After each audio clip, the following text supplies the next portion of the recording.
안녕하세요. 반갑습니다. 저는 서강대학교 입학처장을 맡고 있는 우병근입니다. 먼저 이렇게 귀중한 말걸음을 해주셔서 다시 한번 감사의 말씀을 드리고 여러분 환영합니다. 약간 조금 다들 서강대학교에 되게 좋은 감정을 가지고 오신 것 같고, 그래서 좀 편안한 그러한 기분으로 경직된 분위기가 아니라 자연스러운 분위기에서 편안하게 말씀을 드리겠습니다.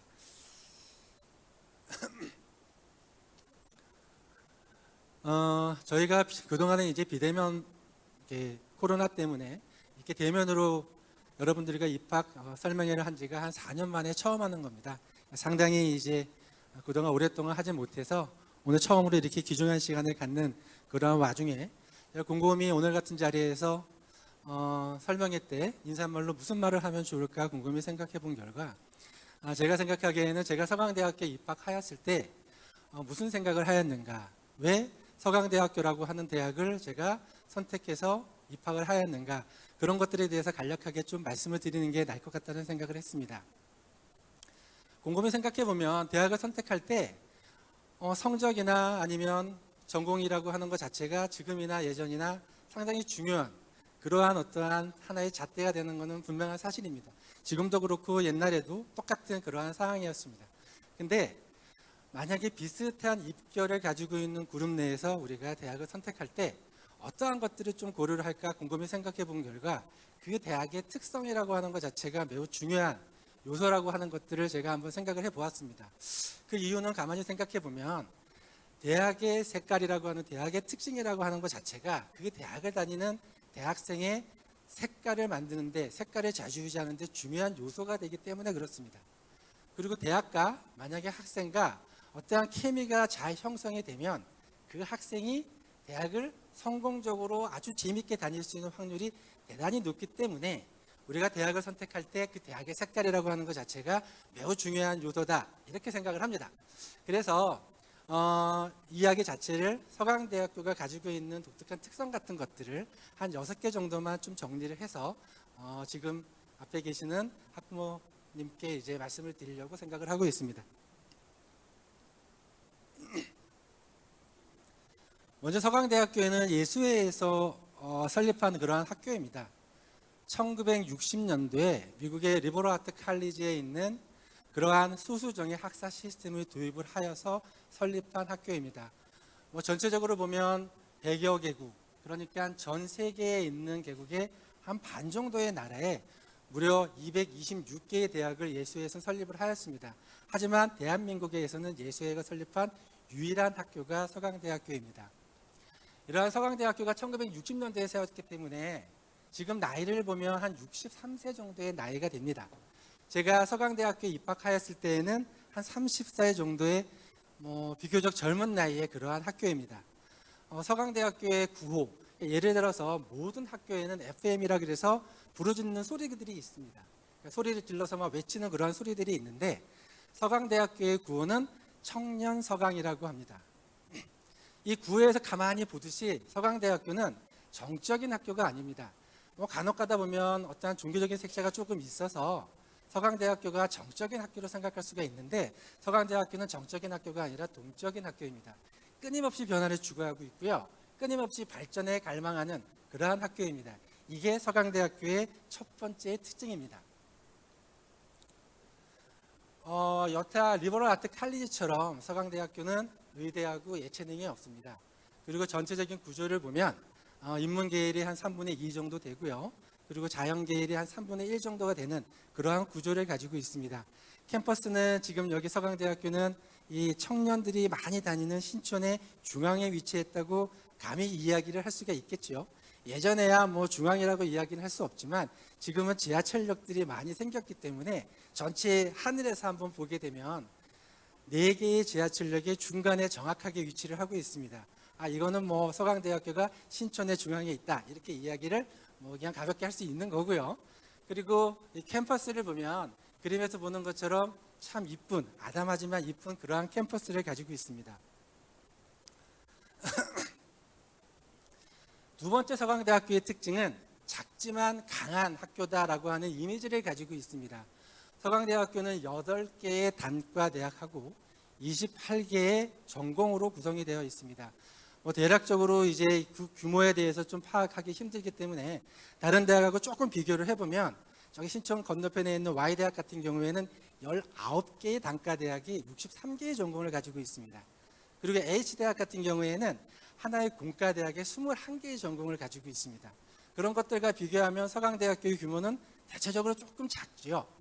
근데 서강대학교는 가만히 한번 살펴보면 여기에 있는 각각의 단과대학 내의 전공들이 각 학문 분야에 반드시 필요한 그러한 전공들로 구성이 되어 있습니다. 그 각각의 전공들의 커리큘럼을 살펴보면 매우 탄탄하게 구성이 되어 있고요. 그리고 교육의 수준이 상당히 높습니다. 이러한 기본적인 바탕 위에 서강대학교는 전공을 무한대로 확장시킬 수 있는 시스템을 가지고 있습니다. 항상 이야기하는 다전공제도, 어떠한 제약과 제한이 없는 다전공제도를 가지고 있고요. 무한대로 전공을 만들 수 있는 학생 설계전공, 그 다음에 연계전공, 이러한 것들을 위해서 서강대학교는 전공을 무한대로 확장시킬 수가 있습니다. 지금 서강대학교의 전공은 183개나 됩니다. 이게 작지만 서강대학교가 강한 하나의 이유가 될 수 있고요. 그리고 제가 30년 전에 서강대학교를 다닐 때를 가만히 한번 상기해 보면 제 기억 세계에 많은 기억들이 있지만 그래도 대부분의 기억에 있는 거는 시험 본 것밖에 기억이 없습니다. 그러니까 학교에 들어와가지고 개강한 다음에 한 2주, 3주 정도 지나면 시험을 보기 시작합니다. 일주일에 한 번 또는 2번 정도 시험을 보고요. 그 시험이 끝나면 그러면 방학이에요. 그러니까 서강대학교는 학습의 양이 상당히 많습니다. 이걸 다시 한번 얘기하면 교수님들의 그 학업에 대한 그 열정이 상당히 높다라는 겁니다. 그리고 그렇게 많은 로딩이 많은 그러한 어떠한 수업 같은 것들을 묵묵히 견뎌가면서 따라가는 공 같은 학생들의 어떠한 성실함, 이러한 것들이 서강대학교가 강함을 나타내는 그러한 원천이다라고 저는 생각을 합니다. 그리고 서강대학교는 이 시대적인 어떠한 교류에 맞게 지금 여기에 보면 인공지능학과, 그 다음에 시스템 반도체공학과, 이거는 2023년도에 신설해서 운영을 하고 있는 거고요. 그리고 로욜라 국제대학은 2024년도에 이제 신설을 해서 운영을 하는 그러한 대학, 그러한 단과 대학입니다. 한번 참고적으로 말씀을 드리고요. 그리고 서강대학교의 세 번째 특성은 남다른 학생 지원 시스템이다라고 이야기를 할 수가 있습니다. 서강대학교는 학생 한 명을 바라볼 때 커다란 아주 많은 규모에서 단순하게 그냥 달랑 하나 이렇게 생각하지는 않고요. 서강대학교는 학교가 적어서 그런지 학생 한 명 한 명이 아주 케어를 많이 하고 아주 소중하게 여기는 그러한 어떠한 기본적인 정신을 가지고 있습니다. 이러한 정신을 바탕으로 해가지고 보면 서강대학교가 한국 서비스 품질 지수가 종합대학 부문 무려 9년 동안 1위에 선정된 그러한 결과들을 볼 수가 있는데 이러한 어떠한 순위 같은 것들이 중요한 게 아니라 이것 자체가 의미하는 것은 뭐냐면 재학생들이 학교를 다닐 때 학교의 그 학생 지원 시스템의 만족도가 상당히 높다라고 하는 그러한 것들을 의미하고 있습니다. 뿐만 아니라 서강대에는 사회공헌이나 장애 지원과 같은 공동체 의식을 상당히 강조를 하고 있고요. 그리고 진로와 취업에서 스텝 바이 스텝 단계적으로 그리고 개별적으로 지원하는 시스템이 아주 잘 되어 있습니다. 이러한 특징에 의해서 서강대학교 같은 경우에는 취업률이나 유지 취업률이 항상 주요 대학 부문으로 봤을 때 거의 항상 탑3 안에 드는 그러한 성적을 항상 유지를 하고 있습니다. 이게 서강대학교의 일단 특징이고요. 그 다음에 다음으로 이야기할 수 있는 것은 학사제도입니다. 서강대학교의 학사제도는 무척 자유롭고요. 그리고 학사제도에는 무척 엄격함이 들어가 있습니다. 자유롭다고 하는 것은 뭐냐면 서강대학교의 전공 선택은 상당히 넓다라고 하는 것이고요. 이 얘기는 다시 말해서 서강대학교에는 학생들이 공부할 수 있는 무한의 장을 다 열어주었다는 겁니다. 하지만 학사제도를 운영하는 데 있어서는 엄격하다고 할 수가 있습니다. 어떻게 보면 서강대학교가 그 학사제도가 엄격해서 서강고등학교라고 하는 이름이 참 많이 들었는데 그러한 것들이 여기에 나와 있는 리스트되어 있는 저러한 사항들 때문에 그렇다고 볼 수가 있습니다. 오늘 이 중에서 저는 FA 제도에 대해서 간단하게 한번 설명을 드리면 FA 제도라고 하는 것은 간략하게 이야기하면 3학점을 듣는 학생이 A학점을 맞았다고 하더라도 그 학생이 5번 이상의 결석을 하게 되면 A학점을 주지 않고 F를 부여한다는 그러한 제도입니다. 서강대학교는 단순하게 공부만 잘하는 걸 원하는 게 아니라 공부 플러스 그 학생이 기본적으로 가져야 하는 그러한 성실함, 그리고 학교의 이게 수업에 참여하는 그 참여도, 이러한 것들을 종합적으로 본다라고 하는 그 자체가 매우 중요합니다. 이러한 것들이 서강대학교가 가지고 있는 그러한 특징이고요. 다음으로는 서강대학교는 아주 넓은 글로벌 네트워크를 자랑을 하고 있습니다. 65개국이라고 하면 전 세계로 구분하였을 때 한 3분의 1 정도 되는 나라입니다. 3분의 1 정도 되는 나라에 무려 379개의 학교와 네트워크 형성을 하고 있습니다. 그리고 2022학년도를 보면 교환학생이 100이라고 봤을 때 무려 97%가 선정이 되어서 이 학생들은 국제적인 지금 경험을 쌓고 있는 그러한 중입니다.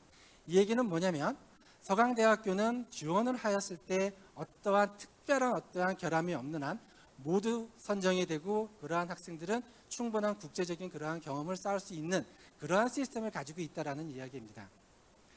마지막으로 서강대학교는 그 DNA, 특출한 어떠한 DNA를 가지고 있는데, 좀 전에 이야기한 것처럼 서강대학교는 상당히 동적인 학교고 끊임없이 어떠한 변화를 추구한다고 이야기한 것처럼 서강대학교에는 혁신의 DNA를 가지고 있습니다. 가만히 한번 살펴보면 서강대학교가 참 좋아하는 용어가 있습니다. 그러한 용어는 그 앞에 최초라고 붙어있는 용어를 참 좋아합니다.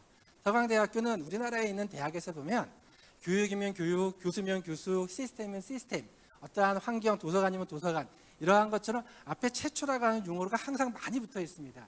이것이 의미하는 것은 뭐냐면 서강대학교는 혁신을 추구하고 항상 발전을 추구하면서 항상 변화를 추구한다는 그러한 어떠한 증거입니다.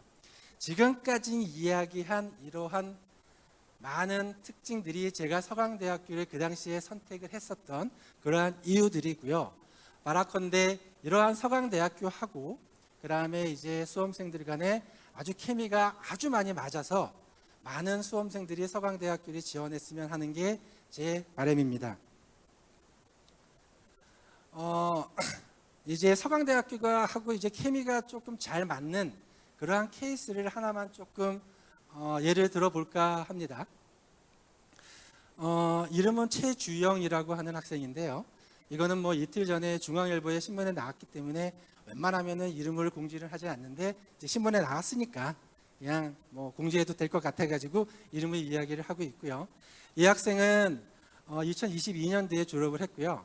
그리고 생명과학과부터 시작한 3개의 전공, 그러니까 서강대학교에서 요구하는 다전공을 했고요. 제2전공 같은 경우에는 학생 설계 전공입니다. 그러니까 서강대학교하고 서강대학교가 항상 이야기하는 다전공 학생 설계 전공을 다 했고요.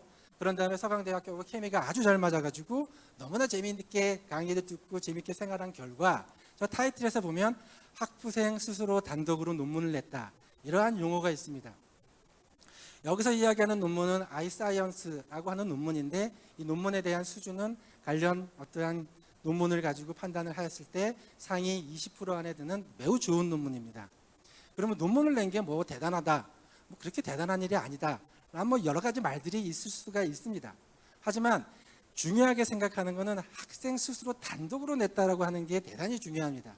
단독으로 냈다라고 하는 것은 어떠한 실험 같은 것들에 대한 아이디어, 그 다음에 설계, 그 다음에 실험을 한 거, 그 다음에 논문을 작성한 것 포함해서 퍼블리케이션까지 모두 혼자 다 했다라고 하는 겁니다. 이거는 그 어떠한 결과를 가지고도 비교했을 때 상당히 대단한 그러한 결과이고요. 제가 교수 생활을 하면서 어떻게 보면 처음 본 그러한 결과입니다. 이게 서강대학교의 어떠한 케미가 잘 맞았을 때 나타나는 현상이고요. 이 학생은 지금 국비 유학생으로 선택이 돼서 이제 유학을 준비하고 있는 그러한 학생이고요. 앞으로 미래가 상당히 밝은 그러한 학생이라고 생각을 합니다.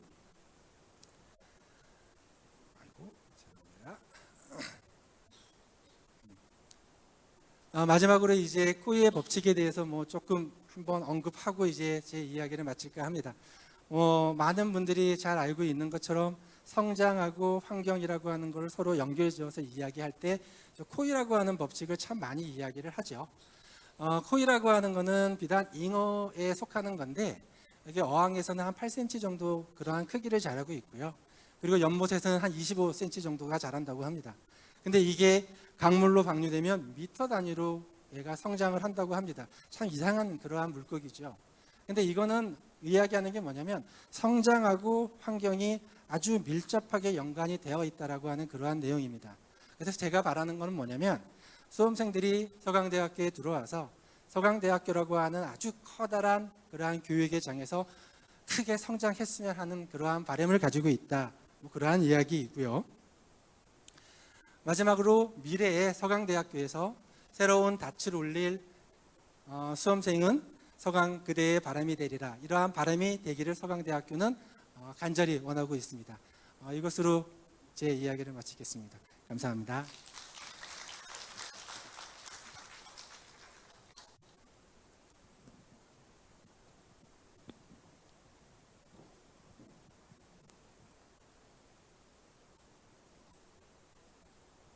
네, 이어서 발표를 맡은 서강대학교 입학팀장 진성현입니다. 네, 저는 오늘 학사제도하고 이제 전형 안내 부분을 맡아서 발표할 건데요.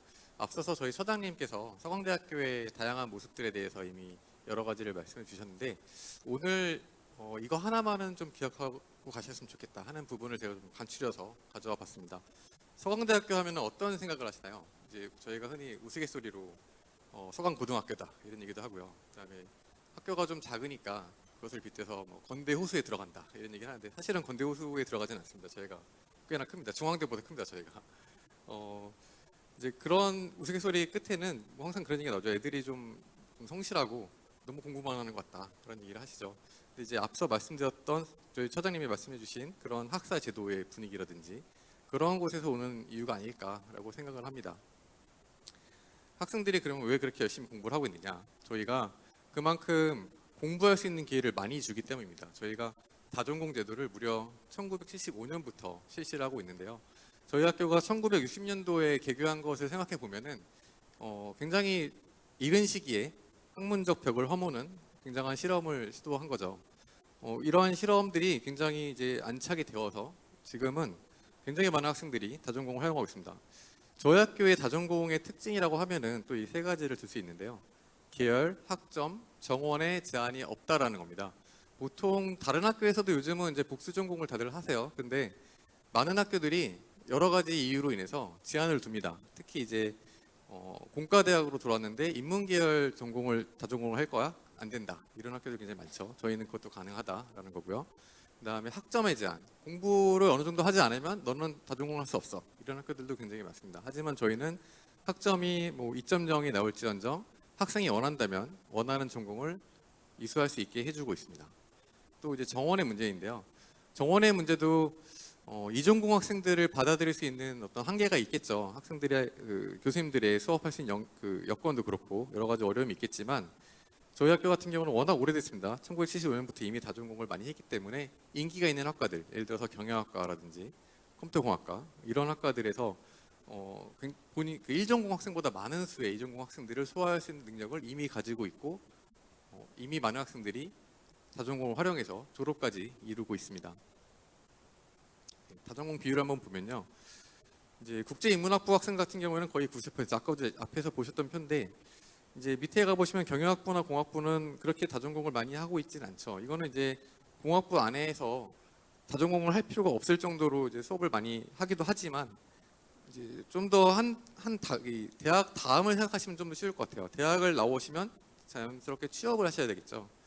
취업을 생각하면은 이제 사실 좀 이제 대학에서 말하기는 좀 안타까운 부분이긴 한데, 국제인문학부만 나와서는 취업에서는 조금 부담이 있을 수 있습니다. 그래서 많은 학생들이 경영학부라든지 공학부, 경제학부 이러한 취업에 유리한 학부들을 이용해서 이제 본인이 처음 원했던 학문과 그 다음에 본인이 앞으로 할 자기의 길을 위한 학문 두 가지 토끼를 다 잡는 이러한 모습들을 보여주고 있는 거죠. 그래서 저희 학교의 다전공 이수 비율이 절반 가까운 학생들이 다전공을 하고 있다라고 나오는 겁니다. 네, 이렇게 해서 입학했던 전공 말고 저희가 3전공까지 가져갈 수가 있는데, 이게 설치되어 있는 학과 말고도 저희 학교 안에 입학해서 볼 수 있는 전공들이 굉장히 많이 있습니다. 저희가 아까 이제 처장님도 그런 말씀 해주셨는데, 좀 핵심적인 학문만 설치가 되어 있지 않습니까? 모집할 때는 핵심적인 학문으로 모집을 하는데, 막상 학교에 와 보면은 굉장히 다이내믹하게 학과들이 만들어지고 돌아가고 있어요. 그중에 이제 저희가 연계 전공과 학생 소개 전공, 아까 이제 최지웅 학생 예시도 들었는데 한번 더 구체적으로 말씀드려보겠습니다. 연계 전공 같은 경우는요, 저희가 갖고 있는 어떤 학문적 그 범위를 이용해서 학문적인 익스펜드를 한다는 겁니다. 특히 이제 어떤 식으로 익스펜드를 하느냐, 그 시대에 사회가 요구하고 있는 학문들로 익스펜드를 합니다. 저도 이제 개인적으로 서강대학교를 나왔는데요.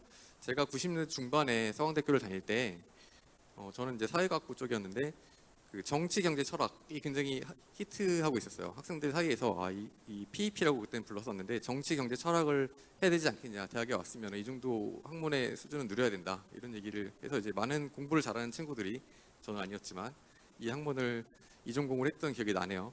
그래서 이제 그 당시에 90년대에는 여성학이라든지 PEP, 교육문화 이런 전공들이 굉장히 인기가 있어서 저희 학교에서 발빠르게 설치를 해서 학생들이 이수할 수 있게 해줬고요.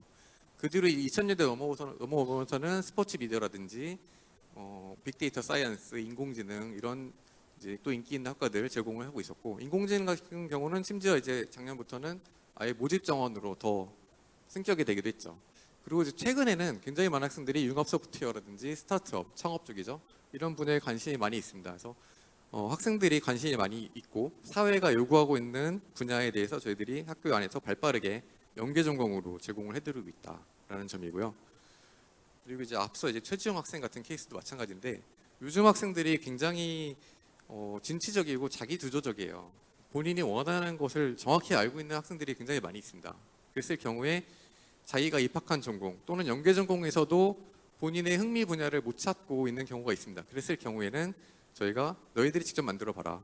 이 흔히 얘기하는 요즘 이제 자율전공학부, 자유전공학부 이런 이름 들어보셨죠? 그런 식의 개념이라고 보시면 좋을 것 같고요. 본인이 원하는 것을 만들어서 직접 졸업하는 그런 지도가 되겠습니다. 이 두 제도 모두 연계전공도 그렇고 학생설계 전공 제도도 국내 최초 제도가 되겠습니다. 예시인데요. 이 학생 같은 경우는 이렇게 다양한 전공 분야의 커리큘럼을 엮어서 발명 및 창업 교육학을 만들어서 이걸로 이제 졸업하시게 된 거고요. 이 학생 같은 경우도 더 다양하네요. 더 다양한 학문의 전공들을 겪어서 빅데이터 마케팅. 아까 이제 연계 전공에는 빅데이터가 있었는데 이 학생은 빅데이터가 아니라 빅데이터를 마케팅에 어떻게 응용할 것이냐. 이제 한 단계 더 나간 거죠. 그래서 주로 보시면 알겠지만 학생 설계 전공 제도의 그 전공명은 굉장히 스페시픽한 전공일 경우가 많이 있습니다. 많은 학생들이 기억이 나는데 아마 저희 학교 유튜브를 찾아보시면은 학생 설계 전공 제도를 이용해서 본인만의 길을 찾아간 학생들이 많이 나와 있습니다. 그래서 한번 찾아보시면 굉장히 재밌어요. 예를 들어서 제가 지금 기억에 나는 학생은 이제 보험 계리학을 만들어서, 보험 계리학이라는 그 학문을 제공하는 학교가 별로 없죠. 본인이 스스로 만들고 취업까지 한, 그리고 이제 지금은 아마 해외에 나가서 고액 연봉자가 됐다는 얘기가 있습니다. 이런 식으로 자기만의 길을 찾아갈 수 있는 길을 굉장히 잘 제공하고 있다. 이것이 이제 서강대학교에 오시면 누릴 수 있는 특별한 장점이다라고 말씀드리고 싶고요. 학위증을 보시면은 저희가 이 학생이 어떤 입학 전공이었는지를 표시하지 않고 있습니다. 아마도 영미어문으로 입학했을 거예요. 하지만 학위증은 그냥 두 가지가 다 그대로 똑같이 나가고 있고, 여기서 약간 좀 개인적인 얘기를 좀 드리고 싶은데, 저도 입학할 때는 신문방송학과가 굉장히 인기였습니다. 그래서 저는 신문방송학과로 입학을 했는데 입학하자마자 IMF가 터지고 이제 별로 좋지 않았어요. 그러면서 이제 취업 시장이 굉장히 좀 경직이 되니까 그때부터는 경영학과 수업을 듣지 않으면 취업이 쉽지 않겠더라고요. 그래서 저는 경영학과를 다전공을 하고, 결국은 저 때는 심지어 학위증의 이 순서도 바꿔줬습니다. 저는 졸업할 때는 경영학과로 졸업을 했어요. 학위증 지금 띄워보면 저는 아직도 신문방송학이 밑에 있습니다.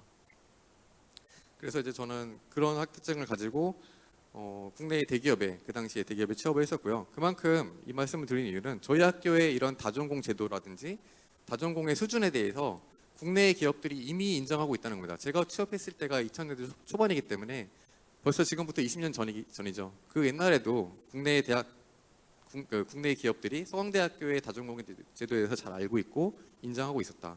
그리고 지금도 마찬가지다라는 점입니다. 지금처럼 이렇게 굉장히 다양한 전공 가지고 졸업하고 취업하고 본인만의 길을 찾아가는 학생들을 계속 만들어 나가고 있습니다. 아까도 보셨던 화면인데요. 저희 학교가 그동안에 좀 밖에서 보기에는 굉장히 정적이잖아요. 왜냐면은 딱 정해진 전공만 가지고 있고 새롭게 만드는 전공도 없고, 그러다 보니까 동문들도 그렇고 사회에서도 좀 그런 얘기가 많이 있어요. 서강대학교 뭐 하고 있는 거냐, 왜 아무런 노력을 하지 않느냐. 사실은 알고 보면 저희 내부에서는 이러한 다전공제도, 연계전공제도 설계 전공 제도로 굉장히 다이내믹하게 돌아가고 있음에도 불구하고 밖에서 보실 때는 그렇게 느껴지지 않으셨죠. 하지만 최근에는 저희가 좀 달라지려고 노력을 하고 있습니다. 그래서 아까 잠깐 들으셨던 인공지능학과라든지 시스템 반도체 공학과, 계약학과죠. 로욜라 국제대학 이런 식으로 이제 점점 좀 더 저희도 좀 밖에서도 인정할 수 있는 그러한 노력들을 함께 병행하고 있다라고 봐주시면 좋을 것 같습니다. 네, 여기까지가 그 저희 전공 제도에 대한 얘기가 되겠고요. 지금부터 입학 전형에 대해서 좀 소개를 드려볼 텐데 오늘은 아무래도 수시 원서 접수 직전에 하는 설명이다 보니까 저희가 정시보다는 수시 위주로 조금 설명을 드릴 것 같습니다. 먼저 저희 학교의 어떤 입시의 큰 틀인데요. 저희 학교 모집 인원 보시면은 수시에서 60%, 정시에서 40%를 모집을 하고 있습니다. 근데 아마 학부모님 여러분들 보시면 되게 익숙하실 거예요. 왜냐면은 서울 시내에 있는 주요 대학들은 다 이 비율이에요. 이 비율이 된 이유가 있습니다. 교육부가 2019년도에 서울 시내 수도권 16개 대학한테 요구를 했어요. 정시 너희들은 너희 대학 16개 대학은 정시를 40%까지 해줬으면 좋겠어. 말로만 건 거죠. 그냥 하라는 얘기입니다. 그래서 그 모든 대학이 다 똑같이 이렇게 맞췄어요. 그래서 저희는 뭐 인원수는 다르겠죠. 대학마다 규모가 다르니까 인원수는 다르지만 이 비율 자체는 저희도 그래서 정시를 40% 운영을 하고 있는 대학교가 되겠고요. 전형의 구조를 보시면은 수시에서는 학생부 교과, 학생부 종합, 논술을 운영하고 있고요. 정시에서는 일반 전형과 특별 전형 운영을 하고 있습니다. 저희 전형의 특징이라고 하면은 이 전형별 특성을 굉장히 잘 유지하려고 한다. 그 특성에 충실하려고 한다라고 이해하시면 좋을 것 같아요. 뒤에서 이제 전형 요소 보면서 한 번 더 설명을 드리려고 하고요. 학생부 종합 같은 경우는 특히 서류평가 100%로 면접이 없습니다. 면접이 있어야 된다라는 일각의 그 주문들이 굉장히 많이 있는데 저희는 그렇게 생각하지는 않는 것 같아요. 왜냐면 지금 저희 학교 같은 경우에는 아까 이제 보셨듯이 다전공 제도가 굉장히 활성화되어 있지 않습니까? 그래서 만약에 어떤 특정 전공에 특화되어 있는 학생을 면접을 통해서 뽑게 되는 경우에 그 학생이 다전공 제도라는 환경에서 아무래도 좀 더 적응하기 힘들 수도 있을 것 같다는 생각을 하고 있어요. 그래서 저희는 그렇게 좀 벌스타일한 학생을 뽑기 위해서 서울평가 100%로 학생들을 모집을 하고 있다. 이렇게 이해해 주시면 좋을 것 같습니다. 그리고 저희 학교가 또 굉장히 유명한 게 있죠. 저희가 교차 지원에 굉장히 유명합니다. 예전부터 유명했고 작년에도 교차 지원으로 굉장히 좀 핫했죠. 수시와 정시 둘 다 인문 자율계열 구분이 없이 무슨 얘기냐면은 이제 어차피 고등학교에는 문과이과가 없습니다. 어떤 학교를 다녔던 어떤 학과를 나왔던 어떤 교육 과정을 밟았던 본인이 원하는 전공은 우리 학교에서 선택해서 입학할 수 있다. 그게 공대든 자영대든 인문대든 상관이 없다는 얘기입니다. 그래서 교차 지원이 가능하다. 이런 부분들이 저희 학교의 입시 그 제도의 특징이 되겠습니다. 구체적인 모집 인원을 보시면요. 지금 책자를 받으셨기 때문에 그 학과별 모집 인원은 이제 좀 책자를 확인해 주시고요. 저희가 수시에서 교과 전형으로 10% 모집을 하고 있고요. 논술에서 10% 모집을 하고 있고 종합 전형에서 40% 모집을 하고 있습니다. 정시에서는 거의 대부분을 수능 일반으로 모집을 하고 있다. 이렇게 보시면 좋을 것 같고요. 전형별 지원 자격입니다. 지금 저희가 이제 아까도 들으셨다 보면 중간에 보면 이제 서강고등학교다, 성실하다 뭐 이런 얘기 키워드들이 있었죠. 저희가 그 입학 전형 운영함에 있어서 생각하고 있는 기본적인 철학이 있습니다. 학생들이 저희 학교에 지원한 학생들이 고등학교 생활을 좀 충실했으면 좋겠다 이런 생각을 기저에 깔고 이런 전형들을 설계를 하거든요. 그러다 보니까 이제 여기서 보시는 것처럼 이 다음 페이지에 나오겠네요. 다음 페이지에 나올 텐데 학생들에게도 저희가 학교 생활에 충실할 것을 요구하는 형태의 전형 구조를 갖춘 경우가 많이 있습니다. 특히 요즘은 이제 아마 수능이래 정시가 늘어나면서 졸업생이 굉장히 많아지고 있다 이 얘기를 많이 들으시죠. 올해 같은 경우에 이제 기사 보시면 알겠지만 수능에 있어서 졸업생 응시자가 최대다라고 하잖아요. 그만큼 이 모든 전형에서 특히 정시 쪽에서는 졸업생의 비중이 굉장히 늘어나고 있습니다. 그러다 보니까 저희가 지금 여기 보시듯이 교과 전형에서는 교과 전형만큼은 그래도 좀 졸업 예정자 위주로 뽑아봐야겠다. 왜냐면 밸런스가 좀 있어야 될 거란 생각을 하거든요. 지금 과거와 다르게 종합 전형에서도 졸업생이 점점 늘고 있는 추세예요. 그러다 보면은 이렇게 현역 학생들, 졸업 예정자 학생들이 점점 비중이 줄어드는 거죠. 그래서 저희는 어떤 특정한 전형에서는 그래도 좀 졸업 예정자 위주로 했으면 좋겠다. 그래서 지금 학생부 교과전형 운영하는 학교 중에서 저희처럼 졸업 예정자만 받는 학교도 있고 아닌 학교도 있을 겁니다. 저희는 이제 그런 생각을 가지고 졸업 예정자만 받겠다라고 하고 있는 상황이 되겠습니다. 지원 자격이니까 학생부 종합 일반과 논술전형 일반은 여기 일반이라는 이름이 붙은 이유는 별다른 지원 자격이 없습니다. 고등학교만 졸업하면 된다라고 해서 일반이라는 붙인 거고요. 기회균형이랑 서원가치 같은 경우에는 이제 지원 자격이 명시가 되어 있죠. 자세한 내용은 책자를 보시면 더욱 잘 안내가 되어 있어요. 여기서 이제 좀 말씀드리고 싶은 것은 국가보훈 대상자 지원 자격으로 지원한 학생과 농어촌 학생으로 지원 자격으로 지원한 학생이 같은 플러스 한 전형 안에서 경쟁한다는 겁니다. 이 지원 자격끼리 경쟁하는 게 아니라는 거죠. 결국은 이 지원 자격은 지원 자격일 뿐이고 지원 자격을 통과하시면 같은 풀에서 경쟁해서 이 안에서의 평가 결과에 따라서 선발이 된다. 이렇게 이해하시면 되겠습니다. 서강 가치도 마찬가지고요. 네, 전년 대비 변경 사항인데요. 올해 입시를 하는데 전년 대비 변경 사항을 내가 왜 알아야 되느냐라고 생각하실 수 있죠. 왜냐하면은 그 전년도 입시 결과가 나갈 때는 전년도 전형의 명칭을 가지고 입시 결과가 발표가 됩니다. 그래서 만약에 올해 내가 서강대학교의 학생부 종합 기회규정에 대해서 궁금한데 전년도에 자료가 뭐가 있나 찾아봐야지 할 때는 저희가 이름을 바꿨기 때문에 전년도 명칭을 아셔야겠죠. 그래서 저희 갖고 온 거고요. 책자에도 나와 있습니다. 저희가 학생부 교과가 전년도에는 고교정 추천이었다가 올해는 지역 균형이 되었습니다. 학생부 종합 고른기에는 기회균형이 되었고요. 사회통합은 서강 가치가 되었죠. 저희 이름을 바꿨을 뿐이지 사실은 내용은 크게 달라지지 않았어요. 전형의 내용은 크게 달라지지 않았기 때문에 전년도 입결을 보셔도 몇 가지만 감안하시면 충분히 참고하실 수 있을 거다라고 생각을 되고요. 정시 같은 경우도 수능 기회균형 같은 경우가 기초생활보상 대상자로 좀 더 이제 구체적으로 명시가 되었죠. 하지만 실질적으로는 같은 것이다라고 봐주시면 좋을 것 같습니다. 그리고 이제 큰 변경 사항 중에 하나가 수능 최저가 완화가 되고 있는데요.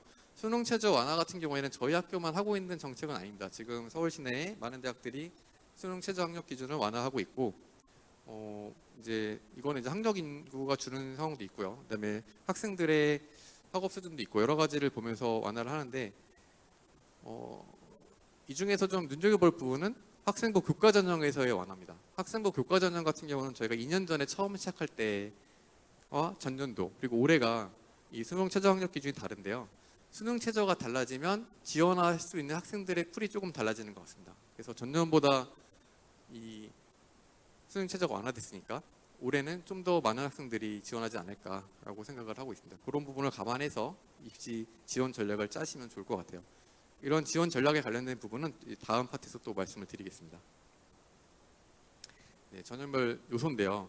제가 아까 처음에 이제 학생들이 좀 성실했으면 좋겠다라고 말씀드렸잖아요. 그래서 이 각 전형을 보시면은 교과 전형에서도 학생부 교과만 보지 않고, 원래 학생부 교과 전형은 교과 성적만 갖고 해라라는 게 교육부의 기본 방침입니다. 하지만 저희는 교과의 90% 그리고 비교과 10%를 넣었습니다. 이 비교과는 전에는 이제 봉사가 있었는데 올해부터는 이제 학생부 종합전형에서 봉사가 빠졌기 때문에 출결만 들어가게 되겠습니다. 출결 10%를 반영하고 있고요. 어떤 학교들은 이제 여기에 주로 학생부 교과와 서류평가를 내는 경우가 있어요. 이제 정성평가를 하겠다는 경우가 있는데 저희는 그렇지 않고 교과 성적만으로 정량평가만으로 하겠다. 여기는 출결이기 때문에 사실은 큰 변별력은 없다라고 보시면 좋을 것 같아요. 하지만 우리는 이제 성실성 때문에 넣어놓고 있다라고 보시면 좋을 거예요. 논술에서도 보시면 같은 이유로 논술만 보지 않고 학생부를 좀 보겠다라고 되어 있습니다. 하지만 이제 논술 쪽도 나중에 설명드릴 텐데 이 부분이 크게 변별력이 있는 부분은 아니게 되겠습니다. 그래서 실제로 지원하실 때에는 논술 성적, 그다음에 교과 성적을 가지고 지원한다라고 지원 전략 짠다라고 보시면 좋을 것 같아요. 학생부 종합전형은 아까 말씀드린 것처럼 면접 없이 서류평가 100%로 선발을 한다라고 되어 있습니다. 네, 학생부 종합전형의 서류평가 항목이 되겠는데 서류평가 방법은 다음 세션에서 말씀드리고요. 저희가 여기서는 항목만 말씀드리겠습니다. 저희 계속해서 말씀드린 것처럼 이제 그 학교 생활에 충실하자라는 것을 굉장히 중요하게 보고 저희 학교에 와가지고 다양한 전공을 소화할 수 있는 능력을 갖고 있어야 된다라는 점이 있다 보니까 저희가 학업 역량을 굉장히 많이 보고 있어요. 학업 역량을 50%를 보고 있고요. 그 다음에 이제 성장 가능성을 30%, 공동체 역량을 20%를 보고 있는데 좀 다른 학교랑 비교하다 보시면 없는 문구가 있습니다. 저희 학교에 이제 전공 적합성 이런 얘기가 없는데요. 이제 앞서 이제 설명을 들으셨으면 자연스럽게 이해가 되실 텐데 저희 학교는 전공 적합성으로 가게 되면은 조금 입학한 이후에 좀 달라질 수가 있어요. 왜냐면 학교에 입학해서는 굉장히 다양한 전공을 할 수 있어야 되는데 어떤 전공에 맞춰져 가지고 있어서는 그것이 좀 한계가 있을 수 있다라는 거죠. 그래서 저희는 그것을 굉장히 확대해서 보는 성장 가능성이다라고 표현을 하고 있고요. 여기 이제 여러 가지 어려운 내용들이 있고 책자에도 구체적인 설명들이 들어있는데 쉽게 말씀드리면 학업 역량은 학생이 이제까지 이룩한 성과, 학생의 현재 상태를 생각하시면 좋을 것 같고요. 성장 가능성은 그 학생이 가지고 있는 태도라든지 미래의 가능성에 대한 기술들, 그런 것들을 저희가 평가를 하겠다라고 보시면 될 것 같습니다.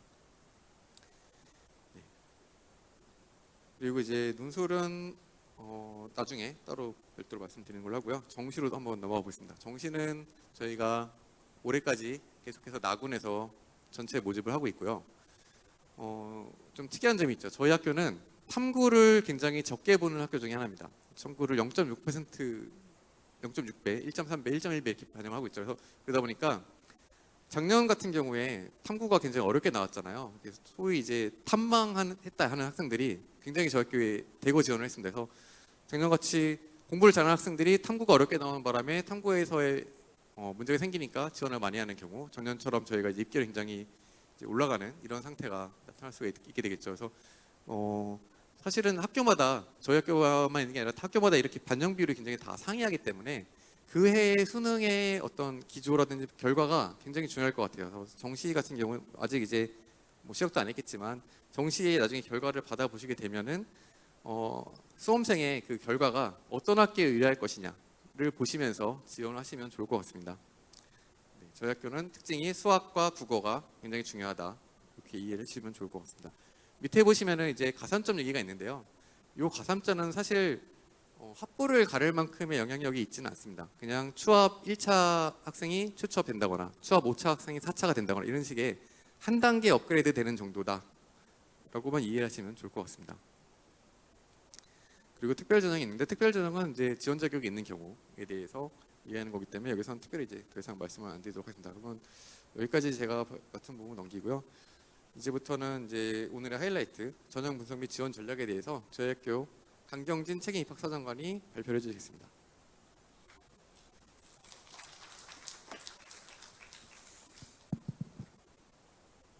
네, 다시 한번 인사드리겠습니다. 서강대학교 입학처 강경진입니다. 반갑습니다.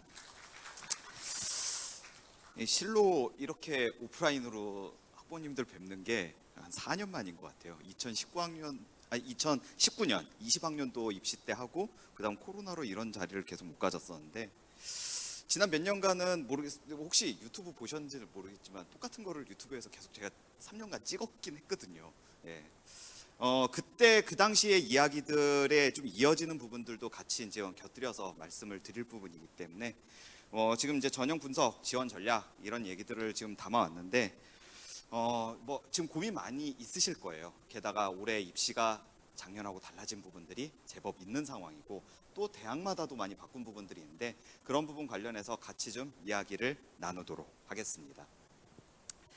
네, 지난 유튜브에도 다 있던 내용이에요. 작년 유튜브에도 다 있던 내용들인데 22학년도 고교 유형별 지원 등록 비율입니다. 22학년도면 작년이 아니죠. 재작년이에요.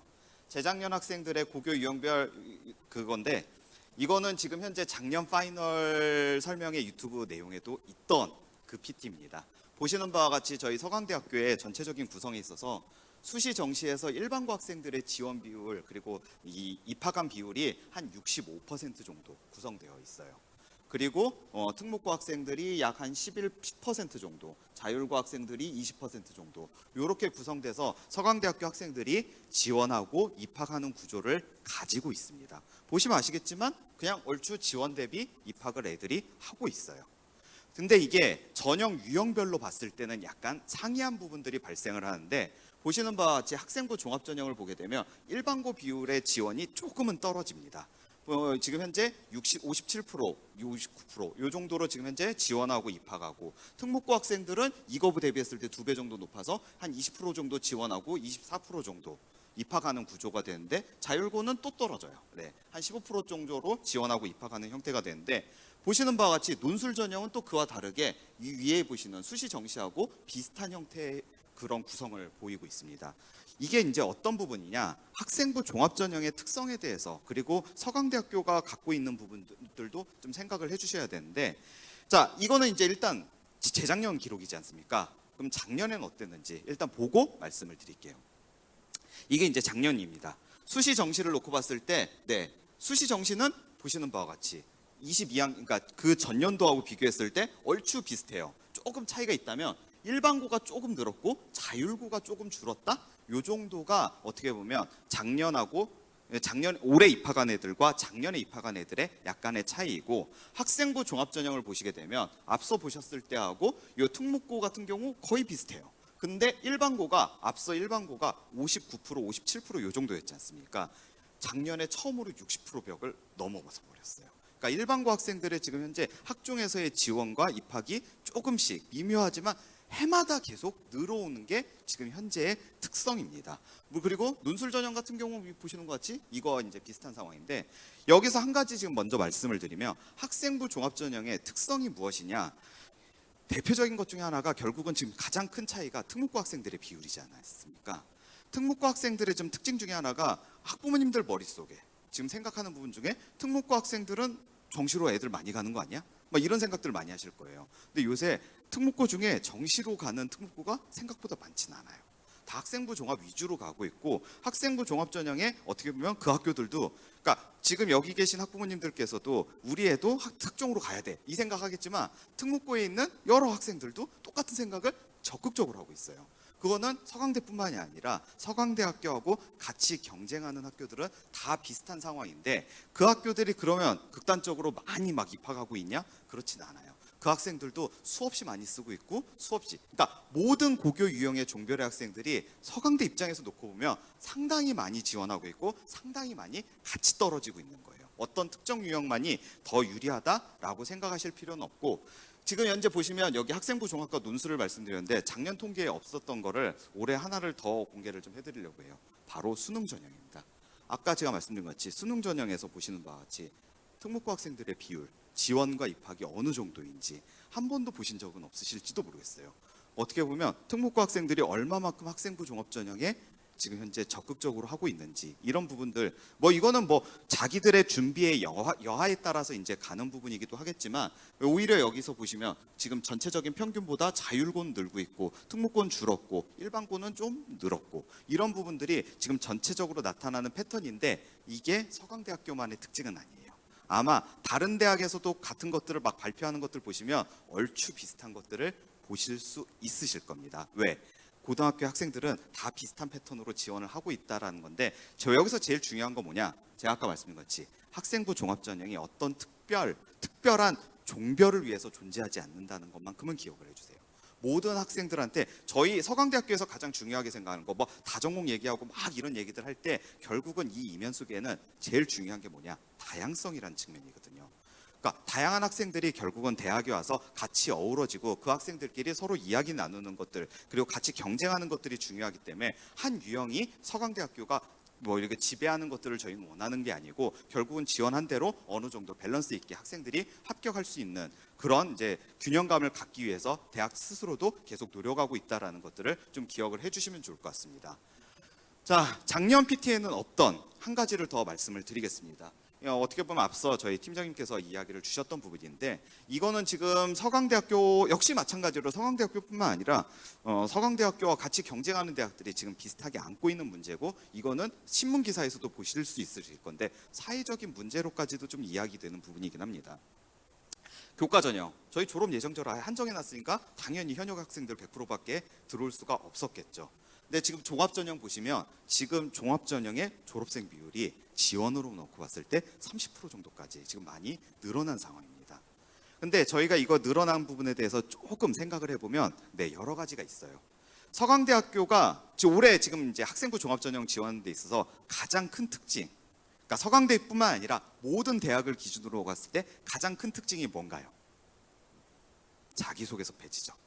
자기소개서 폐지, 서강대학교는 2년 전부터 했었습니다. 자기소개서 폐지를 하고 나니까 졸업생들 지원이 좀 늘더라고요. 그러니까 자기소개서 쓰는 것마저도 어떻게 보면 졸업생들한테는 부담감이었었는데 그 부담감에 허들이 빠졌다는 거예요. 근데 그런 부분들이 올해 모든 대학에 확대될 가능성에 대해서도 조금은 이제 생각해 볼 여지가 생겼어요. 이전에는 그래도 서울에 있는 대학들, 학생들이 가고 싶어하는 대학들을 보면 자기소개서가 없는 대학 반, 있는 대학 반이었는데 있는 대학 반이 이제 다 자기소개서가 없어진 상황이고, 실제로 지금 졸업생들이 많이 늘었다라는 측면 속에는 이 부분을 보면 알 수 있죠. 네, 수능 전형에 졸업생의 지원 비율이 60%예요. 네, 지금 확실히 수능에서 강점은 졸업생들이 다 갖고 있는 상황인데, 그러면 이 수능 전형만 이러냐? 논술 전형도 똑같아요. 비율로 보면. 결국은 논술 전형도 수능 전형도 이 두 개 전형 합치면 50%거든요. 50%의 전형이 지금 현재 졸업생 지원 비율이 3분의 2예요. 그러면 이 학생들이 입학까지 가게 되면 어떤 식으로 되느냐? 교과 전형은 볼 필요 없죠. 어차피 100% 졸업 예정자였으니까 당연히 그랬을 거고. 자, 학생부 종합 전형은 그래도 현역 학생들이 졸업생이니까 불리하다 이렇게 평가하진 않아요. 졸업생이라고 평가할 때 얘 점수가 낮게 주고 점수 감점 주고 까고 주고 이런 건 아닌데, 아무래도 이 학생부 종합 전형을 이제 구성하는 데 있어서 3학년 현역 학생들은 3학년 1학기까지의 내용들이 들어오지 않습니까? 졸업생들은 3학년 2학기까지 다 들어와요. 그런데 3학년 2학기까지 성실하게 하는 부분들도 어떻게 보면 중요할 수 있는 부분인데, 그런 것들을 놓쳤던 친구들도 어떻게 보면 학생부 종합을 쓰죠. 네, 작년에 입시 지원 전략이 내가 잘못됐으니까 써야 되겠다. 솔직히 학생부 종합 전형을 쓰는 졸업생들이 뭔가 다 입시가 실패해서 지금 현재 생짜로 재수해서 이래서 지원하는 케이스들은 생각보다 많지 않을 수 있어요. 이미 어딘가에 대학을 다니고 있는데 작년도에 내가 이 학과 선택이라든지 대학을 선택하는 것에 있어서 전략이 뭔가 조금 잘못되지 않았을까라는 생각에서 올해 또 지원하는데, 자기소개서도 없어졌으니까 얼마나 지원하기 쉬워요. 그런 상황이지만 실질적으로 현역 학생들만큼 끝까지 이제 해주는 친구들이 과연 이제 얼마만큼 있는지에 따른 부분들도 없지 않아 있다 보니까 졸업생 비율이 다소 줄어드는 부분들이 있는데, 그래도 생각해 보면 지금 현재 학생부 종합전형에서 졸업생 비율이 20%다 생각보다 높다는 것도 생각해 볼 수 있는 부분인 것 같아요. 자, 논술 같은 경우도 지원한 만큼 그대로 되고 있고, 수능 전형은 오히려 되려 졸업생들이 강세를 보이는 것들을 보실 수 있어요. 서강대학교에 입학한 학생들 중에 정시 전형의 3분의 2가 졸업생입니다. 현역 학생들이 지금 얼마나 힘든지, 여기 지금 이제 계신 학부모님들, 자녀분이 이런 얘기해서 죄송하지만 확률과 통계를 가지고 있는 학생들도 있을 거예요. 그 학생들은 지금 가뜩이나 미적하고 확률하고도 막 힘들다 하고 있는데 졸업생한테도 치여요. 얼마나 지금 정시가 힘든 상황인지 이런 부분들도 생각을 하셔야 되고, 그런 맥락에서는 수시에서 냉정하게 어떤 전략을 가져가실지를 참 생각을 해보셔야 될 것 같아요. 자, 이런 것들을 기반으로 이제 그 다음 이야기들을 이어가도록 하겠습니다. 자, 먼저 논술 전형부터 말씀을 드릴게요. 어떻게 보면 가장 저희 입장에서는 학생들한테 권장하기 참 힘든 전형이에요. 쓰고 있지만 써야 되는 학생이 어쩔 수밖에 없죠. 근데 참 안타까운 현실인데, 저희 인문계열 쪽 경쟁률은 81대 1, 자연계열 쪽은 120대 1이었어요. 저 경쟁률을 뚫고 입학한다는 게 쉬운 얘기는 아니지 않습니까? 저희도 그래서 누군가는 써야 되니까 쓰라고 얘기할 수밖에 없는데 권장하기 참 어려운 전형이긴 합니다. 이제 그 옆에 보시면 수능 최저 충족, 논술, 추가 합격까지 고려해서 실질 경쟁률이 20대 1이고 28대 1이다. 많이 줄었죠. 진짜 많이 줄었지 않습니까? 많이 줄었는데 28대 1이니까 참 이거는 줄어도 합격하기 힘든 전형이 되어버린 거예요. 자, 이걸 조금 디테일하게 한번 보면, 학과별로 좀 보게 되면 논술 전형에서 지금 가장 큰 문제가 뭐냐면, 경쟁률이 높은 것도 문제지만 진짜 큰 문제는 요 위에 있는 숫자들이에요. 위에 있는 숫자가 뭘 얘기하냐? 충원율입니다. 12.5, 10. 사회과학부는 숫자가 없어요. 그 말인즉슨 뭐냐? 사회과학부 예비 1번이 그래도 나 합격하겠지라고 얼마나 기뻐했을 거예요. 예비 1번 줬거든요. 그 학생이 추합해서 합격을 못했어요. 지금 이런 식으로 지금 충원율이 14.3, 19.4 돌아봐야 1명, 2명 지금 돌았다는 얘기밖에 안 되는 상황인데, 자연계열은 그래도 조금 돌았어요. 왜? 자연계열은 그래도 저희 서강대학교는 수학만 가지고 시험 치다 보니까 수학을 좀 베이스로 하는 다른 학교들하고 좀 겹치는 경우가 있는데, 그런다고 해서 다 잘 돌았냐? 아니요. 수학과만 83.8이고 33점인데 컴공 없죠? 인공지능도 없어요. 시스템 반도체 솔직히 계약학과지 않습니까? 작년에 반도체 붐이 일었었는데 시스템 반도체 공학과 예비 1번 얼마나 기뻤겠습니까? 역시나 합격을 못했어요. 네, 그만큼 지금 현재 논술에 있어서 가장 큰 문제가 뭐냐면, 뒤에서도 설명드리겠는데 대학마다 논술을 가지고 있죠. 근데 논술의 지향점이 달라요. A라는 대학과 서강대학교의 지향점이 다르기 때문에 그 지향점에 맞는 논술을 잘하는 학생들을 선호하고 있고, 그게 생각보다 겹치지 않다 보니까 중복 합격이 많이 발생하지 않는다는 것들도 생각을 좀 해주셔야 돼요. 논술 설명을 드릴 때 말씀을 드리겠습니다. 자, 이게 지금 현재 앞서 보셨던 지금까지의 도표들을 지금 어떻게 보면 한 장의 장표로서 숫자로서 다 지금 내놓은 부분인데, 이거 입학 가이드북에 다 있습니다. 네, 책자에 다 있어요. 네, 책자에 있는 거 그대로 그냥 잘라 붙였습니다. 네, 자, 중요한 게 뭐냐? 네, 진짜로 학생들의 논술, 진짜로 이게 어떻게 구성이 됐는지를 보셔야 되는 부분인데, 실질적으로 전체적으로 경쟁률은 94대 1, 95대 1 정도의 경쟁률이었는데 리얼로 갔을 때 24대 1이었지 않습니까? 그게 지금 딱 보면 한 4분의 1 정도로 줄어드는 것을 보실 수 있는데, 그 구조가 어떻게 됐냐? 응시율이 작년도 전체적으로 응시율이 52%였습니다. 자, 애들이 논술 왜 안 보러 올까요?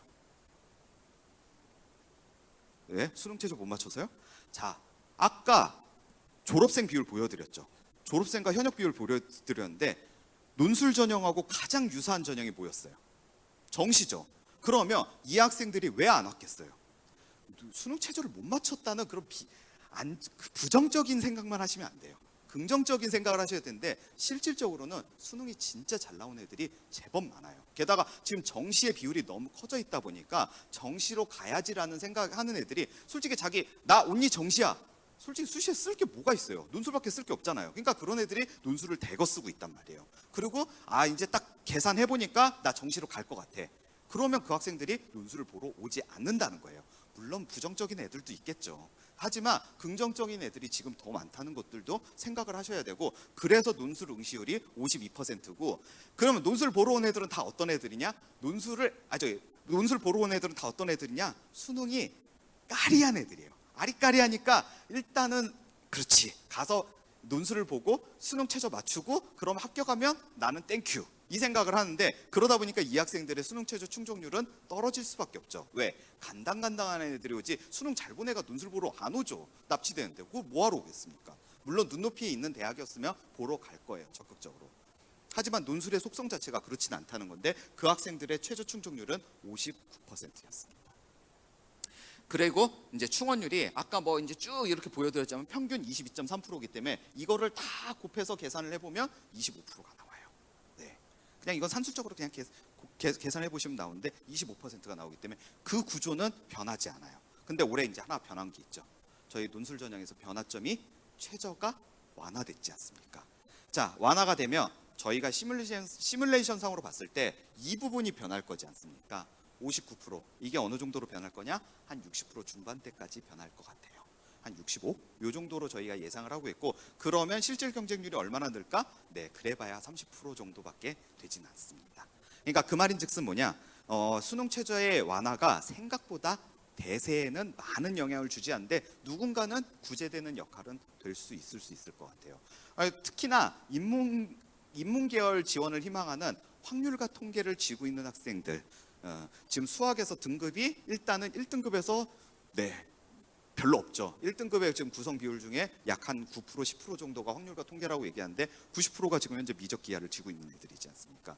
그런 식인데 2등급 때 가면 이제 조금 늘고 3등급 때부터는 확률과 통계를 쥐고 있는 애들이 많이 있는데, 결국은 수학에서 3등급, 나머지에서 결국은 저희가 지금 현재 세계 영역 합 7이기 때문에 나머지에서 이 둘을 맞으면 지금 현재 최저를 맞출 수 있는데, 합 6이었을 때는 하나 둘을 맞아야 되니까 그게 빡빡했던 상황이에요.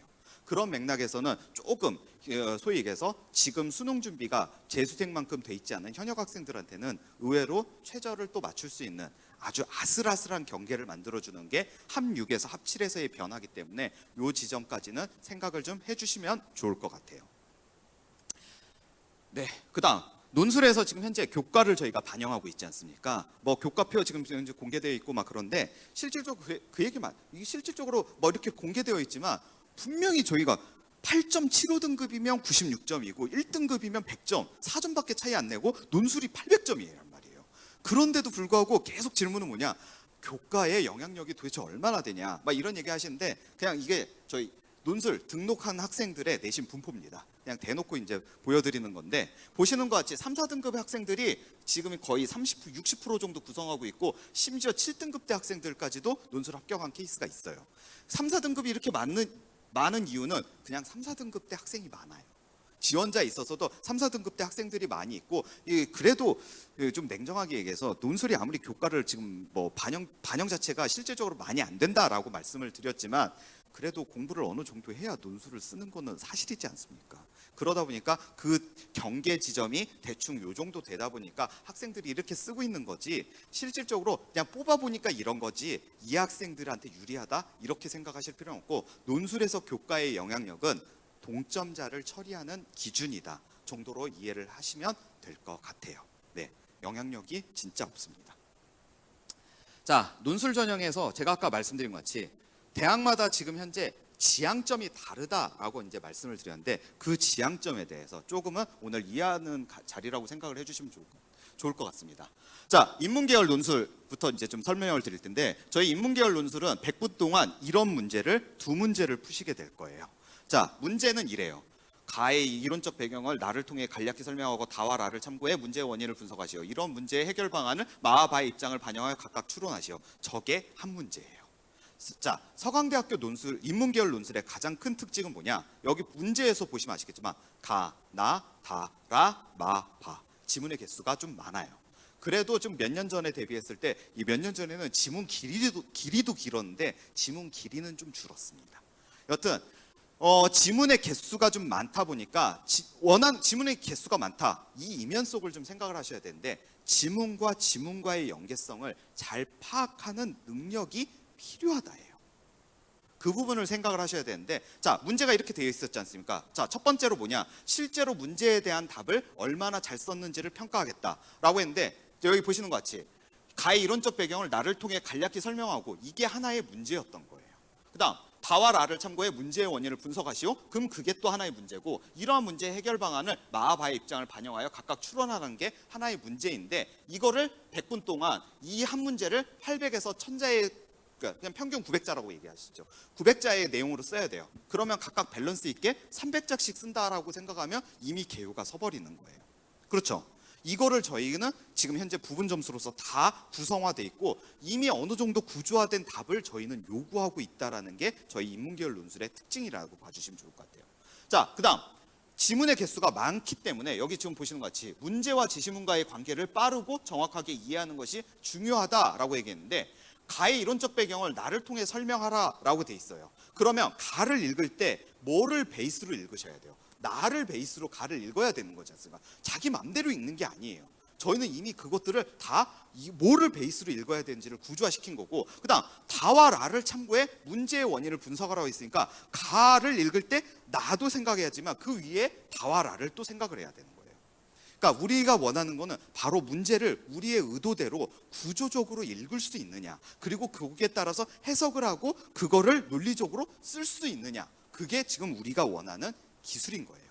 근데 어떤 대학 같은 경우는 좀 더 자유도가 있어서 학생의 생각을 묻는 대학들도 있을 거고 어떤 대학은 학생의 글을 쓰는 능력을 보는 경우도 있을 거고 그게 대학마다 다르다는 거예요.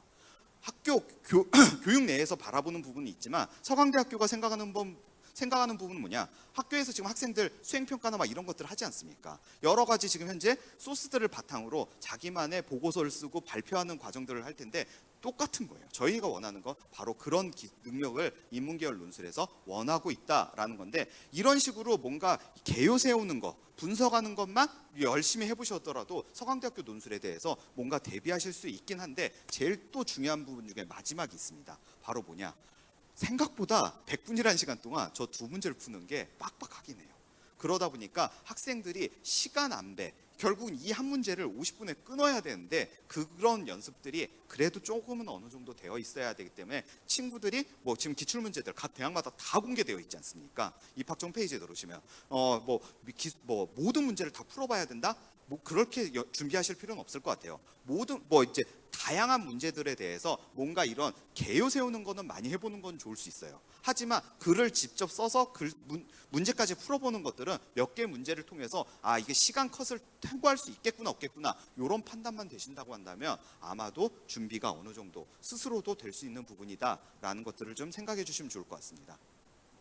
다음 이제 자연 계열입니다. 저희 자연 계열은 수학만 보고 있습니다. 수학만 보고 있고 네, 지금 이제 자연계열 기출 문제가 이렇게 돼 있는데 가의 좌표 평면이 한 점 x, y0과 직선 어쩌고저쩌고 뭐 돼 있다. 자, 자연계열은 좀 특징적인 부분이 뭐냐면 아예 소문항이 있어요. 여기 보시는 것 같이 1-1, 1-1-3이라는 소문항이 있어서 그 소문항대로 문제를 이제 푸셔야 되는데 자, 보시는 것 같이 앞쪽 문항을 모르더라도 포기하지 말고 끝까지 문제를 살펴보라. 그다음 뭐 이제 수리 논술이니까 정답만큼 풀이도 중요하고 정답이 틀렸더라도 과정이 맞으면 부분 점수를 획득할 수 있음이라고 돼 있는데 여기 보시는 것 같이 소문항 1-1, 1-2, 1-3이 개별적으로 움직여요. 그러니까 1-1을 못 풀더라도 1-2를 풀 수 있고 1-2를 못 풀더라도 1-3을 풀 수 있어요. 논술 문제가 항상 보던 문제가 아니지 않습니까? 수능 문제하고도 이미 유형이 좀 다른 부분도 있고 학교에서 늘 보던 문제가 아니니까 학생들이 논술 문제를 딱 다 받았을 때 어떻게 보면 당황할 수 있거든요. 근데 1-1을 딱 봤는데 도저히 어떻게 푸는지 모르겠어. 그걸 끙끙 앓고 계속 하고 있고 그러면 뭐가 흘러요? 시간이 쭉 흐르지 않습니까? 그러다 백지네요. 그러다 떨어지는 거죠. 그렇게 할 수는 없는 거지 않습니까? 뭔가 익숙함을 찾기 위해서 1-1을 봤는데 뭔가 안 풀린다? 그럼 과감히 1-2를 그냥 넘어가도 돼요. 1-2를 풀고 1-2를 어느 정도 풀다가 이것도 잘 안 돼. 그럼 1-3 가고 그러다 보면 문제가 익숙해지기 시작하면 다시 1-1로 왔을 때 아 이걸 좀 이렇게 풀면 되겠구나 라는 이제 그런 익숙함들이 올 텐데 내가 지금 빨리 문제 자체에 익숙해지는 게 어떻게 보면 자연계열 논술에서 가장 중요한 부분이 될 수 있을 것 같고 보통 문제가 이렇게 1-1을 딱 했을 때 뭐를 하고 뭘 하시오 막 이런 식으로 막 돼 있는데 보통은 이제 보통 이제 수학 문제에서 보면 증명을 하든지 뭐 이제 수식을 유도를 하든지 답을 구하든지 그런 식의 패턴들이 문제가 이제 많이 나올 수밖에 없는데 이런 것들을 전부 100% 기술해야만 점수를 다 받는다? 그게 아니에요. 어디까지 기술했는지에 따라서 요 정도 기술하면 점수를 몇 점을 줄 수 있어. 요 정도 기술하면 점수를 몇 점을 줄 수 있어. 이런 식으로 부분 점수가 다 있기 때문에 부분 점수를 얼마나 최대한 모아갈 수 있느냐가 가장 중요한 부분일 것 같고 그다음 이 지금 현재 보시는 것 같이 1-1을 예를 들어 1-1을 통짜로 못 풀었어요. 그리고 1-2, 1-3을 풀었는데 그런 경우에도 지금 현재 분 전체적으로 놓고 보면 이게 하나의 대문항 속에서 움직이는 거기 때문에 소문항 하나를 못 풀었다고 해서 꽈락을 받진 않아요. 꽈락을 받는 경우는 이 한 문제를 완전히 백지를 냈을 때 꽈락을 받는 경우이기 때문에 어떻게 보면 학생들 소문항 하나를 못 풀었다고 해서 좌절할 필요는 없는 부분인 것 같고 뭐 이제 뒤에 가서 말씀드려야 되는 부분이긴 한데 먼저 말씀을 드리면 인문계열 논술도 그렇고 자연계열 논술도 그렇고 대충 봤을 때 약 한 10점 만점에 7점 정도에 해당되는 만큼을 풀었을 때 그래도 커트라인 선에서 왔다 갔다 해요. 7에서 8점 정도가 커트라인 선인데 그 말인즉슨 소문항 하나를 다 못 풀었다고 해서 무조건 떨어지는 건 아닌 거라고 봐주시면 좋을 것 같아요. 그래서 최대한 풀 수 있는 만큼을 모아가는 것들이 필요하고 대표적인 것 중에 하나가 이런 거예요. 뭘 하고 뭘 하시오 이런 문제가 좀 있어요. 그럼 뭐냐 증명하고 답을 구하시오. 유도하고 답을 구하시오. 이런 건데 증명을 못해도 답은 구할 수 있어요. 왜? 수식이 있으니까 구할 수 있는 거지 않습니까? 그런 식으로 뭔가 내가 할 수 있는 부분들이 앞에 뒤에도 나눠져서 가능하다라는 것들을 생각해 주시면 좋을 것 같고 또 한 가지 보시는 것 같이 뭐 지금 현재 저희 자연계열 논술의 의외로 특징 중에 하나가 지문이 있어요. 지문이 있는데 지문이 무슨 뭐 인문계열 논술 같이 무슨 뭐 스크립트가 있고 이런 개념이 아니라 실질적으로 수학 교과서의 어떤 일부분을 뜯어온 것 같은 이런 지문들이 있는데 그 말인즉슨 지문들이 문제를 구성하는 요소일 수도 있지만 동시에 어떤 지문은 문제에서 전혀 물어보지 않아요. 그러면 그 지문은 용도는 뭐겠어요? 문제를 풀 수 있는 근거가 들어있다라는 부분. 그러니까 증명이나 뭔가 유도를 해야 되는 문제가 됐을 때 뭔가 잘 안 풀린다. 그러면 제시문을 왜 줬을까를 한번 생각해 보시면 거기에 의외로 키가 있다라는 것들도 학생들이 좀 생각해 봐 줬으면 좋을 것 같습니다. 이게 저희 자연계열 논술입니다. 자, 그다음 네, 교과 전형을 설명을 드리도록 하겠습니다. 자, 학생부 교과 전형의 경쟁률은 보시는 것 같이 저희가 22학년도에 교과 전형을 처음 시작했어요. 고교장 추천이라는 이름으로 처음 시작했는데 이 당시에 경쟁률이 요만큼이 됐었는데 작년에는 다소 줄었습니다. 저희도 분명히 줄 거라고 생각은 했는데 두 가지 요인이 크게 작용하고 있어요. 뭐냐? 첫 번째, 22학년도에는 처음 시행이라고 했지 않습니까? 처음 시행이면 뭐가 없겠어요? 입시 결과가 없죠. 네. 예측이 되는 범주는 있겠지만 그건 예측일 뿐이지 입시 결과가 존재하지 않기 때문에 학생들 입장에서는 적극적으로 쓸 수 있는 어떻게 보면 기회가 됐던 상황이에요. 그런 부분도 있었지만 자, 22학년도의 가장 큰 특징 중 22학년도와 23학년도를 가르는 가장 큰 특징은 수능 최저였어요. 22학년도의 수능 최저는 3개 영역 각 3이었고요. 23학년도는 3개 영역 합 6이었습니다. 3개 영역 각 3과 3개 영역 합 6. 이미 그냥 단순하게 덧셈만 해보더라도 각삼과 합육은 진짜 학생들 입장에서 부담감이 많이 달랐어요. 그러니까 합육이 맞추기가 어렵다 보니까 지원에 있어서 많이 어려움이 있었던 게 사실이기도 해요. 그런 맥락에서 22학년도와 23학년도가 차이가 있었다라는 부분을 좀 생각해 주시면 좋을 것 같습니다.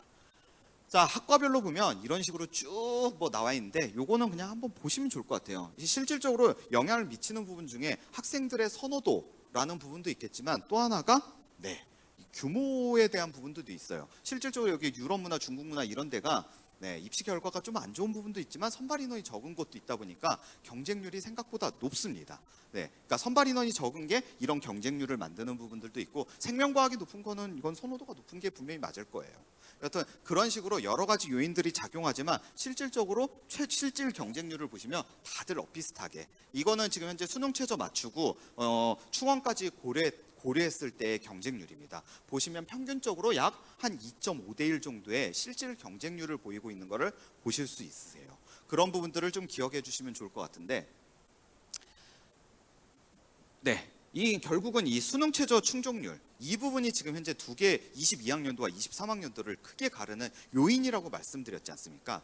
그러면 22학년도의 수능 최저 충족률과 23학년도의 수능 최저 충족률을 두 개를 다 비교하실 수 있어야 되는데 생각보다 큰 차이는 아니에요. 뭔가 이제 큰 것 같지만 생각보다 큰 차이가 나지 않는 거는 결국은 학생들이 지원할 때 자기가 최저를 맞출 수 있는지에 대한 가능성을 어느 정도 염두에 두고 지원하는 부분이 없지 않아 있기 때문에 그런 부분까지도 고려를 해야 된다라는 부분이겠지만 보시는 바와 같이 평균적으로 한 73% 정도 되고 여기에서는 평균적으로 한 65%, 64% 정도 되는 부분이니까 평균으로 생각을 해보면 약 한 8, 9% 정도 차이가 났던 상황인데 그러면 올해는 어떨 것인가 라고 생각해보면 수능 최저만 놓고 보면 22학년도와 크게 다르지 않을 수 있다는 것들도 한 번쯤은 생각해 볼 수 있을 것 같아요. 그런 맥락에서는 올해 학생부 교과 서강대학교 입장에서는 23학년도만 절대 생각하시면 안 되고 22학년도도 같이 고려하셔야 된다는 것을 꼭 말씀을 드려야겠습니다.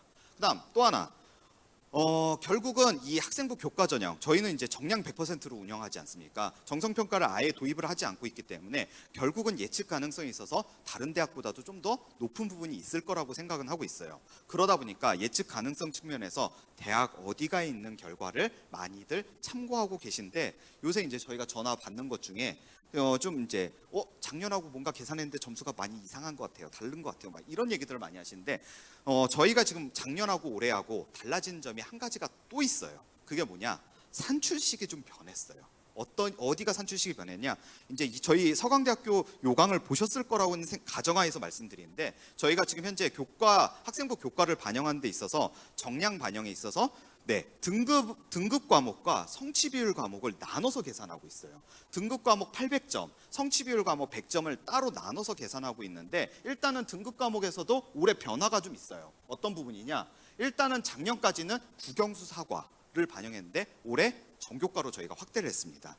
이거는 서강대학교 아까 이제 말씀드린 것 같이 학교를 성실하게 다녔으면 좋겠다라는 측면에서 봤을 때 국영수 사과도 솔직히 저희는 좀 충분했다고 생각했는데 그냥 전과목으로 확대함으로써 학생들이 모든 과목에 솔직히 학교장 추천이고 지역 균형 뭐 이런 것들을 생각했을 때 모든 과목들을 열심히 하려는 그 노력들이 교과 전형에서도 필요하다고 생각했기 때문에 전교과로 확대했는데 전교과의 확대는 학생들의 부담이 될 수 있을 거예요. 그 말인즉슨 입시 결과가 조금은 떨어질 수 있는 요인이에요. 근데 한 가지가 여기서 이제 추가적으로 하나 생각하셔야 되는 게 그 부분도 있지만 또 하나 생각하셔야 되는 게 제가 산출식이 바뀌었다라고 말씀드렸는데 등급을 반영하는 저희가 이제 총 여기 보시는 것 같이 학생부 총점 900점이라고 해놨는데 이건 정확히 얘기하면 출결 쪽은 배제하고 교과 성적만 가지고 환산점 그 총점을 냈을 때 900점이에요. 이 중에 800점이 교과의 등급 과목이고 100점이 성취도, 성취 비율, 진로 선택 과목이라고 하는 그 과목들의 비율인데 자, 등급 점수를 계산하는 거는 작년이나 올해나 똑같아요. 단지 이제 아까 말씀드린 것 같이 국영수사과에서 전과목으로 바뀌었습니다. 요거 하나는 기억하셔야 되는데 일단 산출식은 동일한데 이 지금 현재 성취도 비율을 구성하는 점수가 작년하고 올해하고 좀 달라요. 작년에는 뭔가 이 성취 자체를 실적으로서 학생들을 적용을 했고 실적으로서 적용을 하다 보니까 평균적으로 놓고 봤을 때 애들의 평균이 대략 한 80점 정도, 100점 만점에 80점 정도를 구성했던 상황인데 올해는 실적제가 아니라 달성제예요. 그러니까 진로 선택 과목을 조금 많이 듣고 이제 A 비율이 낮은 과목들을 조금 이제 몇 개 들었다라고 그 과목들에서 A를 몇 개 받았다라고 하면 충분히 모든 학생들이 100점을 지금 받을 수 있는 구조가 되다 보니까 작년도 환산 점수를 저희가 올려놓긴 했지만 작년도 환산 점수하고 올해 환산 점수하고 이미 20점 정도가 더 업이 될 수 있는 상황이 된 거예요. 그러니까 올해 거 계산했는데 작년 거 이거 딱 보고 작년 거보다 내가 20점이 높아 좋아하실 게 아니에요. 네, 모든 애들이 다 20점이 올라가는 상황이에요. 그 정도로 이제 생각을 좀 해주시면 좋을 것 같고 그다음 어디가에 있는 입시 결과 이게 이제 50% 컷, 70% 컷인데 네, 대학 어디가 가면 다 보실 수 있습니다. 모두 공개돼 있어요. 네, 굳이 뭐 찍으시겠다면 찍으셔도 되는데. 네. 자, 보시는 바와 같이 네, 어디가 입시 결과가 쭉 돼 있는데 그래도 이 자리까지 오셨고 오늘 파이널이니까 하나만큼은 좀 말씀을 드리고 싶은 게 뭐냐면 여기 인공지능학과 저희가 3명짜리 학과 인공지능하고 시스템 반도체가 지금 3명짜리 학과다 보니까 공개가 입시 결과가 안 나갔어요. 안 나가는데 이 대시라고 해놓은 의미가 뭐냐면 네, 여기 지금 현재 20계열 쭉 이렇게 나와 있지 않습니까? 이거에 그냥 인공지능학과는 평균치 정도였어요. 네, 평균치 정도의 내신 이 50% 컷과 70% 컷을 갖고 있었다 정도의 의미로 생각하시면 좋을 것 같고 시스템 반도체 공학과 저희가 이렇게 업을 해놨는데 여기 보시면 전체적으로 놓고 봤을 때 가장 높은 학과가 여기 경영학부예요. 1.42, 1.49인데 시스템 반도체 공학과 50% 컷, 70% 컷이 네, 1.2대였습니다. 네, 시스템 반도체 학과만큼은 진짜 합격하기가 생각보다 많이 어려웠어요. 네. 그런데 올해도 어떨까? 모르겠습니다. 올해도 뭐 솔직히 채용 조건형이라는 조건 자체가 워낙 이제 좋은 부분이다 보니까 그 부분까지는 생각하셔야 되는데 자, 여기서 중요한 거는 23학년도의 입시 결과는 세계 합6이었지 않습니까? 이것만 보시면 안 된다라고 말씀드렸죠. 뭐를 참고하셔야 된다고요? 22학년도 입시 결과를 참고하셔야 되는데 22학년도 입시 결과도 어디가에 지금 다 공개돼 있어요. 2개년도를 지금 공개하고 있기 때문에 다 공개되어 있는데 보시면 아시겠지만 자 1.53, 1.65, 1.61 돼 있지 않습니까? 앞서 20부분 1.62, 1.61, 1.64 미묘하게나마 23학년도보다 22학년도가 조금 내신 성적이 좋아요. 입시 결과가 더 좋게 형성되어 있는데 수능 최저가 완화돼 있다는 거는 결과를 더 상승시키는 요인이 돼요. 그러니까 서강대 입장에서는 지금 현재 22학년도와 23학년도를 다 고려함에 있어서 수능 최저만 놓고 보면 22학년도에 준해서 생각을 하셔야 되는 거예요. 그렇지 않습니까? 근데 한 가지가 더 있어요. 아까 제가 뭐라고 했냐? 내신 반영함에 있어서 등급 과목 저희 내신 반영함에 있어서 지금 국영수사과에서 전과목으로 바뀌었습니다라고 말씀드렸지 않습니까? 자, 수능 최저가 완화된 거는 내신을 상승하는 요인이지만 전과목으로 확대된 거는 내신을 입시 결과를 어떻게 하겠어요? 하락시키는 요인이란 말이에요. 그 말인즉슨 22학년도만큼은 안 올라갈 가능성도 존재하고 있다는 거예요. 결국은 22학년도와 23학년도의 어느 그 중간 지점에서 경계가 형성될 거라는 걸 생각하고 예상을 좀 하고 들어오셔야 되는 거고 실질적으로 몇 개 학과는 지금 여기 보시면 중국문화 1.71, 1.91이지 않습니까? 이게 23학년도인데 22학년도에 보시면 1.87, 1.8, 1.7 별 차이가 안 나요. 그러니까 생각보다 이게 막 하락되고 막 한다 해서 더 뒤로 물러나지도 않고 더 앞으로 당겨지는 거에서도 어느 정도 한계 지점이 존재하기 때문에 이 적절한 경계를 찾는 게 중요한데 솔직히 그거는 저희도 예측하기가 어려울 것 같아요. 학생 입장에서는 뭔가 50% 컷을 어느 정도 안정으로 보고 들어오고 70% 컷은 진짜 왜냐하면 생각해 보면 생각보다 이 차이가 갭이 별로 안 크거든요. 안 크다는 건 뒤로도 갭이 크지 않다라는 의미가 되기 때문에 그 부분을 충분히 고민하셔야 될 것 같습니다. 자, 이제 학생부 종합전형입니다. 자, 학생부 종합전형은 저희 3개의 전형으로 운영이 되고 있고 보시는 바와 같이 일반 전형, 고른기회, 사회통합. 또 올해는 고른기회가 아니라 기회균형이고요. 사회통합이 아니라 서강가치입니다.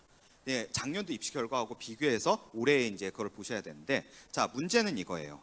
보시는 바와 같이 원서 접수 경쟁률이 일반이 14.5대 1, 고른기회, 올해 이제 기회균형이라고 말씀드렸죠. 이거 역시도 14.52대 1이었어요. 그 다음 서강가치, 사회통합 전형 같은 경우 10대 1 정도였기 때문에 그래도 이 전형이 조금 더 완화된 상황인데 자, 여기서 이제 중요한 부분 중에 뭐냐? 결국은 학생부 종합 전형에 저희가 일반 전형 하나와 특별 전형 2개를 갖고 있는데 특별 전형이라고 해서 합격이 엄청나게 수월하냐? 이건 아니라는 거예요. 분명히 경쟁을 충분히 하고 있는 거고 지금 보시면 최종 경쟁률까지 고려하면 오히려 고른 기회가 더 합격하기 어렵다는 산술적인 부분이 나타날 수도 있어요. 근데 이거는 역으로 또 해석을 해야 되는 부분이 있다 보니까 이게 좀 이제 말씀을 드리면 결국은 충원율이 높다의 의미는 뭘까요? 왜냐하면 저희는 수능 최저도 없고 그러다 보니까 지원하는 애들이 모두 다 충원 대상자인 거예요. 그리고 그러다 보니까 지금 현재 14.5대 1이 15대 1이 5대 1이 됐어요. 그럼 충원이 얼마나 됐냐? 네, 저희가 지금 최초합 100%가 나갔으면 충원이 약 200% 정도 더 되는 거예요. 그러니까 3배수 정도의 학생들이 합격을 하고 있는 상황인 거예요. 저희가 지금 현재 학생부 종합 일반 558명, 지금 현재 저 선발 모집 인원이지 않습니까? 그럼 실질적으로 진짜 합격 인원은 1,650명 정도가 합격을 할 거라는 얘기인 거예요. 네, 그 정도의 규모가 합격할 거라는 건데, 자, 어떻게 보면 15대 1이 5대 1까지 줄었으니까 많이 줄었죠. 근데 이 전형은 그 정도만큼은 지금 충원이 안 돌았다는 얘기인데 충원율이 높은 게 좋은 전형인가요? 낮은 게 좋은 전형인가요? 그 생각을 하셔야 되는, 이게 지금 이제 해석의 범주로 이제 들어가는데, 자, 충원율이 높다라는 거는 어떤 의미에서 많이 합격할 수 있지 않을까라고 생각하지만 실질적으로 서강대학교와 같이 경쟁하는 학교에 이미 많이 합격할 정도로 학생들의 경쟁력이 좋다라는 의미가 될 수 있는 거고, 충원율이 낮다라는 의미는 뭔가 충원이 많이 안 돌아서 합격이 어려운 것 같지만 또 다시 역으로 해석해 보면 다른 학교에 합격을 많이 못했구나 가 될 수도 있어요. 그만큼 이 경쟁력에 있어서 조금은 다소 완화된 형태가 될 수 있다라는 건데, 지원 자격이 된다면 고른 기회라든지 올해 이제 기회균형이라든지 서강 가치를 쓰는 게 그래도 유리할 수 있겠지만 극단적으로 유리한 건 아니다라는 것을 냉정하게는 말씀을 드리는 부분입니다. 자, 학생부 종합 일반으로 이제 기준으로 이제 놓고 보면 지금 보시는 것 같이 학과별로 편차가 좀 많이 나요. 작년도 의외의 탑은 철학과였습니다. 네, 경쟁률이 26대 1이었어요. 자, 26대 1의 경쟁률이었지만 실질적으로 지금 보시면 네, 26대 1에서 실질적으로는 11.65대 1, 한 절반 정도로 줄었지 않습니까? 그 말인즉슨 충원율이 얼마였다? 100% 정도 됐다는 얘기예요. 그런데 그와 반면에 뭐 이제 여기 사회학과 보시면 17대 1 정도 됐던 게 4대 1이 됐어요. 여긴 충원율이 200%가 넘었다는 얘기예요. 그 말인즉슨 실질적으로 더 경쟁이 심하게 이루어진 데는 철학과가 아니라 사회학과라는 건데, 이런 부분들 충원율에 대한 이 묘미까지도 생각을 해주셔야만이 학생들이 어디에 몰려 있는지 이런 부분까지도 좀 생각을 해볼 수 있는 부분이고, 철학과가 저렇게 몰린 거는 네, 입시 결과가 조금 항상 낮게 보여요. 어디가 대학 어디가를 뒤에서도 이제 보여드리겠지만 대학 어디가상 입시 결과가 좀 낮게 보이는 부분인데 이유는 있습니다. 왜? 학생들이 학생부 종합전형을 지원하는 데 있어서 어떻게 보면 요인이 크게는 3가지가 있어요. 첫 번째, 내신을 분명히 고려하겠죠. 네, 내가 지금 쓸 수 있는 내신 때인가 아닌가 분명히 고려할 거고, 두 번째가 뭐냐? 전공 적합성을 고려할 거예요. 네, 내가 지금 현재 갖고 있는 여러 가지 내용들, 학생부에 기재된 내용들이 이 학과를 쓰는데 인정을 받을 것인가 안 받을 것인가, 그 생각 하시지 않나요? 물어보면 다 이제 상담하면 그 얘기 하시죠. 그죠? 그다음 어떻게 보면 자, 내가 한 가지 지금 이제 이런 부분들을 생각을 할 텐데, 세 번째 있어서 어떻게 보면 생각하는 부분 중에 하나가 학과의 비전도 생각을 한단 말이에요. 그걸 고려를 안 할 수가 없지 않습니까? 그런데 지금 현재 아까 이제 저희 다전공 비율 보셨으면 아시겠지만 이 국제인문대학, 인문학부 쪽이 요새 모든 대학들이 많이 힘들어요. 왜? 왜? 취업이 안 된다 너무 얘기를 하니까 실질적으로 그 학생들 취업 잘해보려고 막 다전공도 하고 막 여러 가지 막 스펙도 쌓고 그런데 입시에서도 똑같은 상황들이 발생을 하고 있는 게 현실이에요. 그러다 보니까 상대적으로 어떻게 보면 일단 합격을 해야 되니까 지원들을 많이 하고 입시 결과가 낮아 보이는 부분들이 있지만 실질적으로 학생들의 이 경쟁력에 있어서는 좀 어려운 부분들이 존재하고 있다는 것들도 생각을 좀 해주시면 좋을 것 같고, 자 이제 중요한 게 뭐냐, 이거는 이제 뒤에 가서도 또 말씀을 드리겠지만 학생들이 지금 현재 교과 전형에서 제가 이제 말씀을 못 드리고 넘어간 부분이긴 한데, 자 서강대학교에 지금 학생부 교과 전형 지원하는 데 있어서 전공 적합성이 필요할까요, 안 필요할까요? 심지어 학생들 계열에 대한 부분도 중요하지 않아요. 왜? 수능 최저 반영에 있어서 저희 과목 규칙을 안 걸어놨거든요. 어떤 과목을 선택하고, 솔직히 인문계열로 지원을 희망하는 학생이 자연계열로 지원한다고 해서 저희 문제되지도 않아요, 교과 전형. 근데 그럼 정시는 지금 현재 문제가 될 거냐? 정시 지금 올 초에 난리가 났던 부분 중에 하나가 대학마다 이거 지금 현재 과목 규제, 지금 현재 올해까지는 걸려있는 대학들이 많이 있지 않습니까? 근데 그거를 내년에 많은 대학들이 풀어요. 그죠? 그걸 풀게 만들기 위해서, 왜? 2015 개정교육과정 자체가 문과 이과가 없었는데 지금 대학들이 계열이란 게 남아있다 보니까 학생들을 거기에 맞게 고등학교는 그러니까 엇박자가 나고 있는 현실이었던 건데, 그거를 좀 맞추기 위해서 많은 노력들을 교육부도 하고 있는 거죠.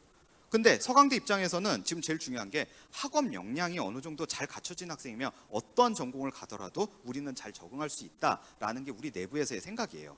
아까 지금 다전공 비율 말씀드렸는데 특히나 인문계열로 입학한 학생들이 다전공을 많이 하고 있죠. 근데 지금 현재 통합형 수능이 나온 게 딱 2년 됐기 때문에 그 학생들은 지금 현재 저희 다전공을 아직 선택하지 않은 학생들이고, 그럼 그 이전 세대 애들이 현재도 지금 현재 다전공을 하고 있는 상황인 거거든요. 그런데 인문계열로 입학한 학생들 중에 지금 현재 다전공하는 학생들 중에 약 20%가 자연계열 쪽 모집 단위를 다전공을 하고 있어요. 공대를 다전공을 하고 있고, 근데 그 애들은 진짜 수학 가형 나형 보던 시절의 애들이거든요. 문과 이과를 나눠서 살던 애들이에요. 근데 그런 애들도 다전공을 할 수 있다라는 이면 속에는 서강대 입장에서는 전공 적합성보다는 자신의 의지, 그리고 현재 학업 역량, 이런 부분들이 갖춰진다면 다 할 수 있다라는 생각인데, 그 생각이 솔직히 저희는 학종에도 녹아져 있어요. 그래서 막 지금 교차 지원 다 가능합니다 이런 얘기까지 하고 있는데 학생들은 그 생각을 안 해요. 뭘 생각하고 있냐? 아까 제가 두 번째 요인 뭐라고 말씀드렸어요? 전공 적합성 얘기한다 그랬잖아요. 전공 적합성이 매몰되다 보니까 거기에 맞춰서 애들이 막 지원을 해요. 그런 부분들이 있다 보니까 의외로 합격이 쉬운, 생각보다 이 서강대 하면 이 생각했을 때 모집 단위에 대한 여러 가지 이제 그 선호도가 있지 않습니까? 근데 학생부 종합전형 쓸 때는 그거 대비 지원을 못 하는 거예요. 아까 말씀드린 같이 전공 적합성이 매몰되다 보니까 이거를 내가 봐줄 수 있을까? 라고 생각하는데, 그래서 나타나는 특징 중에 하나가 특히나 많이 나타나는 게 매마다 제가 설명드려요. 자, 인문계열 쪽에서 전공 적합성 맞추기가 제일 쉬운 학과가 어디일 것 같으세요? 그럼 제가 역으로 하나 말씀드릴게요. 경영학과를 가려면 뭐를 잘해야 될까요? 수학 얘기하실 거죠. 수학 얘기 열에 9은 나와요. 그러면 자 역으로, 그래서 그럼 너 무슨 과를 갈 건데 막 얘기해 보면 사회학과가 선호도가 진짜 높아요. 사회학과의 선호도가 높은데, 그럼 제가 역으로 말씀드릴게요. 그럼 사회학과를 가는 애들한테는 수학을 못 해도 되냐요? 사회학과 있는 애들은 수학을 안 쓰나요? 요새 사회 같은 경우도 사회 통계라든지 이런 것들 하는 애들은 수학을 열심히 해야 되는 게 사실이란 말이에요. 근데 왜 수학 못하면 사회학과를 간다고 얘기하는지 그게 참 이상해요. 그러니까 학생들의 생각과 대학에서의 마인드가 이미 서로 괴리감이 있는 상황에서 그거를 계속 고착화시켜 오다 보니까 편견이란 이름 속에 전공 적합성을 단죄하고 있는 상황인 거예요. 솔직히 사회 이슈에 토론 열심히 한다? 사회학과. 우리 학교에서 토론 제일 많이 하는 과는 경영학과예요. 그런데 그 생각을 안 해요. 토론하면 사회학과, 이슈 분석하면 사회학과. 다 경영도 똑같은 얘기인데 학생들은 그 대범주란, 그래서 왜 대학들이 계열적 합성 얘기하는지 그 부분을 생각하셔야 돼요. 학생들의 전공적 합성, 학부모님들의 전공적 합성은 생각보다 좁아요. 대학에서 바라보는 건 넓게 보려고 이미 노력하는데 서강대는 그마저도 더 넓게 보려고 얘기를 하고 있단 말이에요. 그런 맥락에서 학생들이 내가 서강대 입장에서 학생부 종합을 지원하는데 가장 큰 조건은, 물론 내가 지금 현재 학생부 종합전형으로 경쟁을 할 수 있을까? 이 부분도 생각을 당연히 하셔야 되겠죠. 근데 그 다음 생각은 내가 어느 과를 갔을 때 희망을 갈 수 있을까? 그걸 생각하셔야지 지금 내 학생부가 뭘로 채워져 있을까를 생각하실 필요는 없다라는 거. 그게 서강대학교 학생부 종합전형의 가장 큰 부분이라는 것을 말씀을 드리겠습니다. 자연계열도 역시 마찬가지예요. 왜냐하면 지금 생명하고 화공이 높지 않습니까? 항상 그랬어요. 생명화공이 선호도가 높은 부분도 있지만 실제로 어떤 애들도 있냐? 의대 준비하다가 의대 미끌린 애들. 왜냐면 1학년 때 의대 준비하는 애 열이면 3학년 되면 의대 준비하는 열이 아니거든요. 그 학생들 중에 이제 현실을 자각하는 애들이 생기죠. 근데 그 애들의 학생부는 전부 생명밖에 없으니까 다 화공생명 이쪽으로 막 지원한단 말이에요. 그러니까 저런 과를 지원하는 게 어떤 맥락에서는 경쟁이 심해지는 부분들도 만들어지는 부분이죠. 또 하나 이런 게 또 있어요. 생명과학 지원하는 애들한테 한 10명 물어보잖아요. 10명 물어보면 한 7명 정도가 무슨 얘기를 하고 있냐? 제약회사를 희망하고 있어요. 이런 제약 관련 이런 연구를 하겠고 한 3명 정도는 DNA 하겠대요. DNA 하겠다는 애들 화학과가 생명과학과 가는 건 당연히 뭐 어쩔 수 없이 자기가 그거 하고 싶다니까 뭐 추천해야죠. 그런데 제약회사 가고 싶다는 애가 그럼 화학과는 안 되겠니? 이런 얘기를 하거든요. 근데 그 생각을 안 하는 거예요. 무슨 제약회사 생명과학과 애들만 가는 것 같지. 그러니까 진로에 대한 부분도 생각보다 많이 편협하게 생각하고 있는 게 현실이에요. 대표적인 것 중에 하나가 뭐냐면 반도체 해야 되니까 서강대학교 시스템 반도체공학과가 생겼으니까 반도체 하려면 시스템 반도체공학과 가야 돼. 이 생각하는데 실질적으로 그럼 전자공학과에서는 반도체 안 하나요? 요즘 기존에도 해야 하는데 지금도 계속 하고 있을 거지 않습니까? 네, 삼성전자 뭐 특정 기업을 얘기해서 그렇긴 한데 저희 삼성전자하고 반도체 트랙 관련해서 산학 연계가 지금 되어 있는데 삼성전자 산학 연계로 지금 뽑는 학과가 어디냐? 물리, 화학, 전자, 컴퓨터, 화공, 기계. 벌써 이렇게 많은 학과가 반도체를 하고 있단 말이에요. 그런데 이 학과들이 반도체 한다는 모르고 반도체는 반도체공학과, 많이 생각하면 전자공학과 이것만 생각하는 거예요. 그러니까 생각보다 이미 기업에서 그리고 그 전공의 범주가 넓어져 있는데 좁게 생각하는 게 지금 현재 학생부 종합의 덫이라는 거. 이제 문제는 그 덫이 더 심해질 수 있는 가능성 중에 하나가 뭐냐? 올해 뭐가 없어졌어요? 자기소개서가 없어졌잖아요. 자기소개서가 있을 때는 그걸 설명이라도 했지. 근데 이제 자기소개서 없으니까 진짜 이거 내가 봐줄까? 그 생각을 한단 말이에요. 대학들은 넓게 보기 위해서 많은 노력들을 기울이고 있다. 이런 부분들을 생각을 꼭 해주셔야 됩니다. 자, 이거는 어디가 입시 결과인데 앞서 학생부 종합전형 그 고교 유형별 학생들 지원과 입학 비율에 대해서 말씀드렸지 않습니까? 지금 현재 어디가 입시 결과 보시면 결국은 50% 컷과 70% 컷으로 나갔지 않습니까? 저희 일반고 학생들의 지금 현재 입학 비율이 어느 정도였어요? 60% 정도였지 않습니까? 근데 어디가 입시 결과의 70% 컷은 70% 컷이잖아요.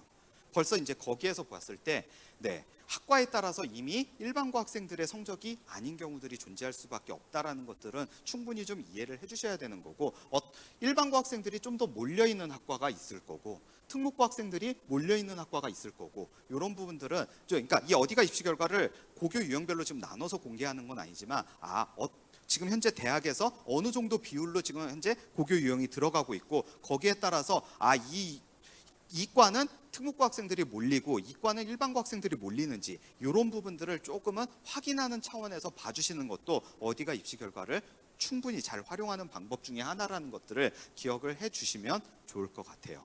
이런 부분들을 보시고 그다음 제가 이제 계속 말씀드렸던 부분 중에 하나인데 대학마다 지금 현재 보면 이렇게 평가 항목들을 갖고 있어요. 왼쪽에 보시면 서강대예요. 학업 역량 뭐 이렇게 돼서 학업 역량에 대해서는 아까 이제 저희 팀장님 말씀해 주셨어요.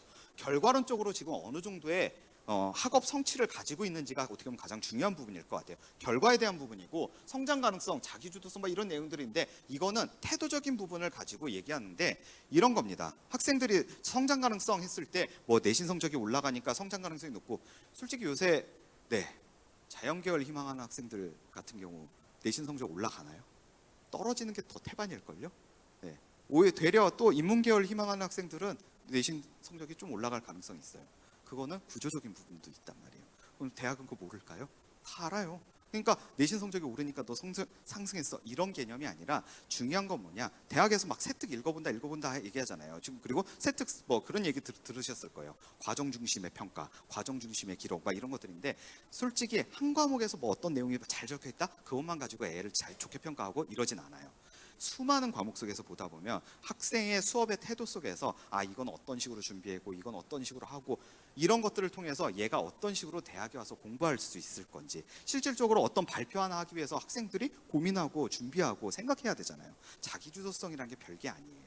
그러니까 그런 것들을 잘하기 위해서 어떤 식으로 학생이 열심히 하고 잘 준비하는지 이런 부분인데 여기서 이제 생각하는 부분 중에 하나가 이 자리에도 지금 현재 특목고학 부모님도 계실 거고 일반고학 부모님도 계실 거예요.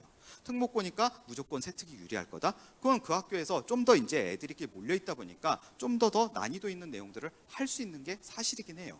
하지만 태도적인 부분은 학생 본인의 고유의 부분이기 때문에 그 부분은 스스로 이제 어떤 식으로 준비하느냐가 중요한 거지 어떤 좀 이게 심오한 내용이 적혀 있으면 무조건 유리하다 이 관점이 아닌 거예요.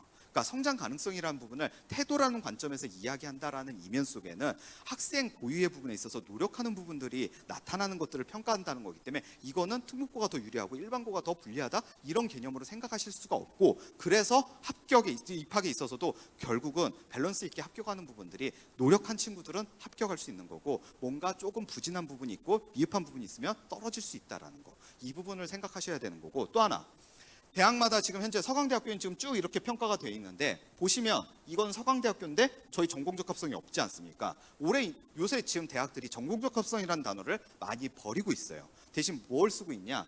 네, 학업 역량, 진로 역량이라는 단어를 많이 쓰고 있지 않습니까? 그다음 공동체 역량. 또 어떤 대학은 이렇게 써요. 학업 능력, 학업 태도, 학업 외소야.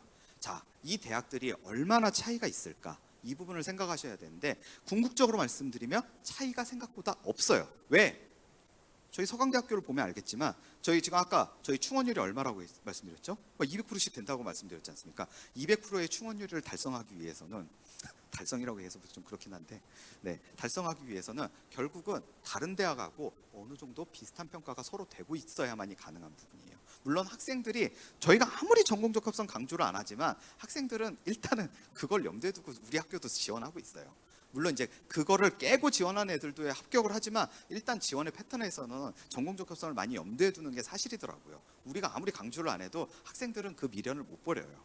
왜? 그리고 저희가 이걸 해마다 얘기하지만 해마다 고3 학생은 리프레시 되지 않습니까? 새로운 학생들이 준비하기 때문에 저희가 작년에 한 얘기를 들을 리가 없지 않습니까? 역시나 똑같은 생각을 또 하더라고요. 자, 여기서 이제 중요한 게 뭐냐면 학업 역량, 이 학교 같은 경우도 지금 보면 태도를 여기다 집어넣었단 말이에요. 저희는 태도를 성장 가능성이라는 이름을 분리했고 이 대학도 분리했지만 이 학교 같은 경우는 태도를 학업 역량에다 넣었단 말이에요. 그럼 결국은 지금 현재 뭔가 항목이 다르지만 똑같이 태도를 보고 있는 것도 사실이지 않습니까? 그다음 진로에 대한 이수 노력, 이 노력이면 뭐예요? 태도잖아요. 그다음 성취도라고 했어요. 이거는 결과예요. 결국은 진로 역량이란 부분도 여기에 결과와 태도가 같이 녹아져 있는 건데 진로에 대해서 조금 뜯어가지고 요거를 좀 더 잘한 거에 대해서 이 학교는 보겠다라고 얘기한 것뿐이에요. 그러면 서강대 입장에서는 그럼 진로 역량을 안 보냐? 진로 역량 자체가 중요한 게 아니라 어떠한 과목이 됐건 열심히 그러니까 어떠한 과목이 됐건 내가 이 과목이 나한테 도움이 되게끔 솔직히 학생들이 지금 고등학교에서 뭐 여러 가지 이제 과목 선택권이 있지만 모든 과목을 내가 원해서 듣는 건 아닐 수도 있지 않습니까? 선택 자체를 내가 피치 못해서 하는 경우들도 있단 말이에요. 그럼 피치 못해서 하니까 그냥 버려도 된다? 그게 학생부 종합에서 제일 안 좋은 태도예요. 뭐라도 이게 도움이 되게 만들기 위해서 솔직히 제가 지금 뭐라고 말씀드렸어요? 서강대학교는 다 전공하고 있고 막 모든 전공들이 서로 이어져 있고 막 이런 얘기하고 있는데 결국은 어떠한 과목이 됐건 그 과목에서 배울 점들이 있을 텐데 그거를 찾기 위해서 고민하고 노력하는 게 자기주도성인 거거든요. 그냥 이제 그런 노력을 기울이는 것 자체가 전공적 합성, 그러니까 진로 관련 이제 노력으로 되면 진로 역량이 되는 건데 저희는 굳이 그 끈을 끊어놓고 생각하겠다 정도의 부분인 거지. 이 어떻게 보면 모든 과목에 있어서 의미를 찾으려고 노력하는 그 행위 자체가 결국은 태도적인 측면에서 모든 대학에서 바라보고 있는 부분인 거예요. 그런 맥락에서 보면 실질적으로 요 세 개의 학교가 다 비슷한 평가를 어느 정도 하고 있고 여기만 진로에 대해서 조금 더 보고 있다 정도로만 이해를 해주시면 될 것 같아요. 그런 맥락에서 봤을 때 학생부 종합이 평가가 대학마다 어떤 의미에서는 크게 차이 나지 않고 학생부 종합전형의 목적은 딱 단순해요. 진짜 뭐냐? 학교에서 학교 생활을 열심히 한 친구를 뽑겠다. 이게 학생부 종합전형의 가장 큰 취지지 않습니까? 교과전형 같은 경우도 비슷한 맥락으로 가지만 교과전형은 내신 성적을 묻지도 따지지도 않고 그냥 성적으로 재단하겠다라는 부분이겠지만 학생에 따라서는 솔직히 막 추이가 나타나고 뭔가 이제 여러 가지 이제 안 좋은 부분들을 개선하는 노력들도 있을 거고 그런 것들이 교과 전형에서는 반영될 수가 없잖아요.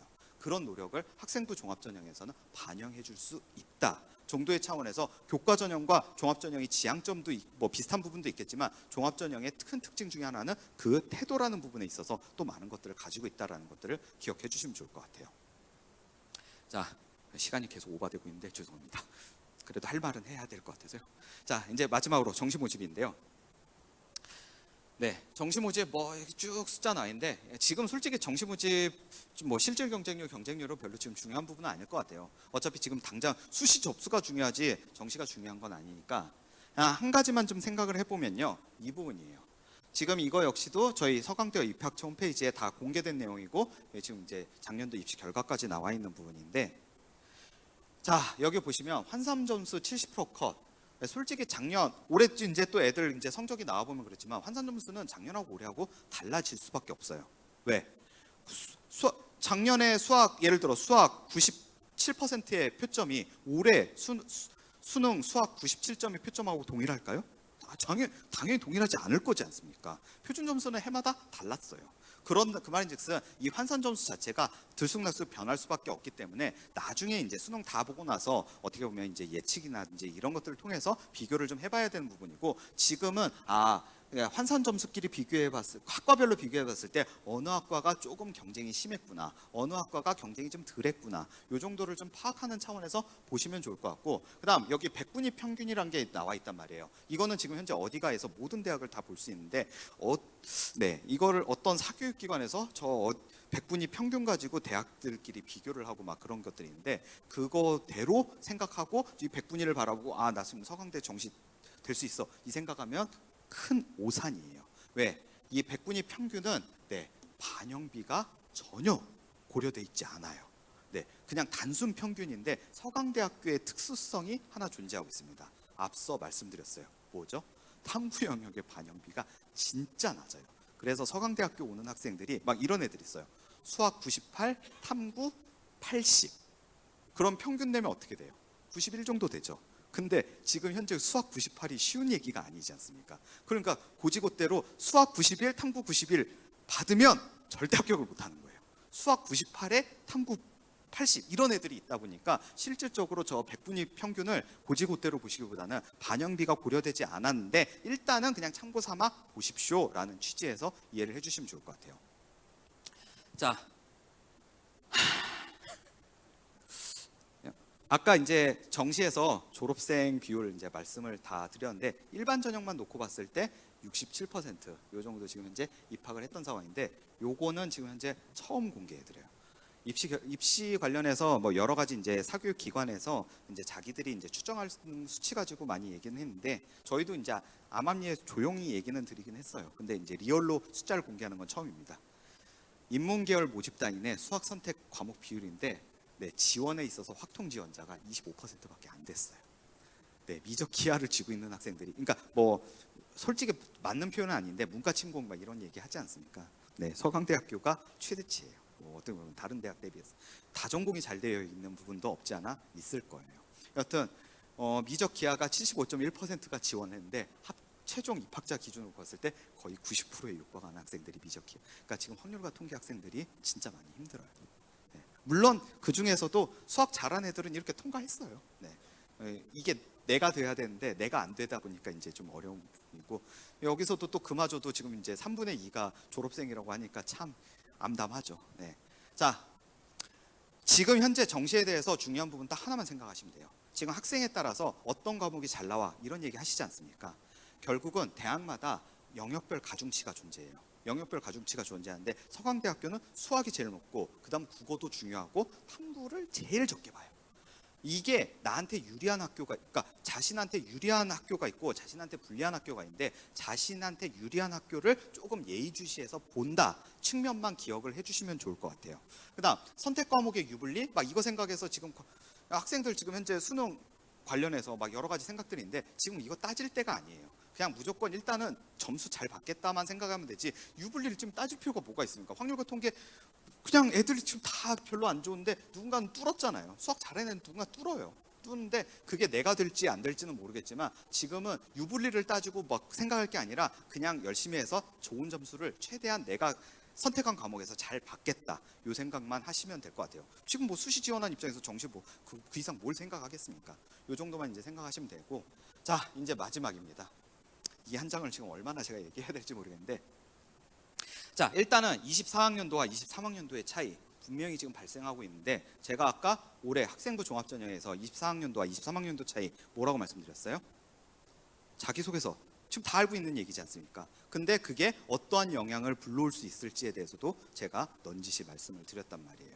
졸업생들에 대한 부분들, 이런 부분들 있는데, 그럼 제가 어떻게 보면 제가 학종을 얘기했듯이 이미 지금 계속 얘기하는 가운데서 23학년도와 24와 23과의 그 차이에 의해서 뭔가 발생할 수 있는 부분들에 대해서 어떻게 보면 중간중간 말씀을 드렸는데, 그런 부분들을 좀 기억을 해주시면 입시 결과를 바라보는 데 있어서 조금은 냉정하게 생각할 수 있는 부분들이 있을 것 같아요. 그런 맥락에서 봤을 때 두 번째, 전년도 어디가 입시 결과, 네 분명히 중요하죠. 예측의 가능성 범주에 있어서 중요한 부분은 있는데, 해당 전형의 자체의 변화, 그러니까 전형 지금 현재 24학년도 전형이 대학마다 지금 생각해 보면 22학년도가 어떻게 보면 입시가 좀 격변했던 첫 해예요. 예. 왜냐하면 2015 개정교육과정 학생들의 원래 21학년도에 최초 졸업을 했는데 그 당시 과도기였고 22학년도가 최초 어떻게 보면 졸업을 했던 시점인데, 이 학생들을 다 입시를 치러보고 만든 게 24학년도란 말이에요, 대학들이. 그러다 보니까 22학년도를 돌려보면서 여러 생각들을 24학년도에 다 녹여내다 보니까 24학년도가 23학년도 대비 조금 변한 부분들이 대학마다 있어요. 그 변화 때문에 입시 결과가 요동칠 수 있는 부분이 있는데, 물론 서강대학교 입학 설명회를 오셨으니까 서강대학교 이야기도 하시겠지만 서강대학교만 6개 쓰지 못하잖아요. 다른 대학도 보셔야 될 텐데, 다른 대학들이 우리 작년 대비 이게 변했으니까 이런 것들이 예측됩니다. 이런 부분들에 대해서 충분히 캐치를 하셔야 돼요. 작년도하고 입시가 변하지 않은 전형들이 있을 수도 있어요. 그런데 그 전형들도 대외적인 환경에 의해서 변할 수가 있는데, 대표적인 게 저희 학생부 종합전형이에요. 저희 학생부 종합전형은 작년하고 올해하고 하나도 안 변했어요. 자기소개서도 작년에 없었고 올해도 없었고 반영비도 그대로고 평가 항목도 그대로예요. 근데 뭐가 달라졌냐? 교과전형. 우리만 생각하더라도 교과전형의 수능 최저가 바뀌었어요. 교과전형의 수능 최저가 바뀌면 학생들의 교과전형의 지원이 달라질 텐데, 교과전형과 종합전형은 또 어느 정도 지원의 풀이 겹치는 부분인데, 그 겹치는 학생들이 종합에서 교과로 넘어가는 학생들, 교과에서 종합으로 넘어가는 학생들이 생길 수 있다라는 것. 그런 것들이 대외적 환경 변화가 의외로 아무것도 변하지 않은 전형도 변화를 줄 수 있다라는 것들도 생각을 해야 되는데, 이게 참 어려운 부분이긴 해요. 대학마다 이런 얘기들을 분명히 드렸을 거기 때문에 그 부분들을 그냥 간과하지 마시고 기억을 좀 해주시면 거기에 따라서 해석이 될 수 있는 부분들이 있을 거다. 근데 이 부분 참 냉정하게 얘기 드리면, 어느 누구도 이거를 자세하게 해주지를 못해요. 사교육이라고 해줄 수 있냐? 아니에요. 그 대학 사람들도 아마 얘기하기가 쉽지 않을 거예요. 근데 지금 뭐 저희 같은 경우는 지금 암암리에 제가 막 흘렸던 내용들 대학마다 또 이제 이 유튜브나 이런 데에서 많이 또 공개한 부분들이 있을 텐데, 그런 부분들 충분히 좀 참고하신다면 그래도 좀 어느 정도 도움이 될 수 있는 부분들이 있을 거다라는 것들 생각해 주시면 좋을 것 같고, 세 번째, 자기소개서 폐지. 자기소개서 폐지하고 한 가지 더 말씀드리고 싶은 게, 고교 블라인드 지금 하고 있다는 거 알고 계시죠? 고교 블라인드 진짜로 당연 안 하면 큰일 나죠.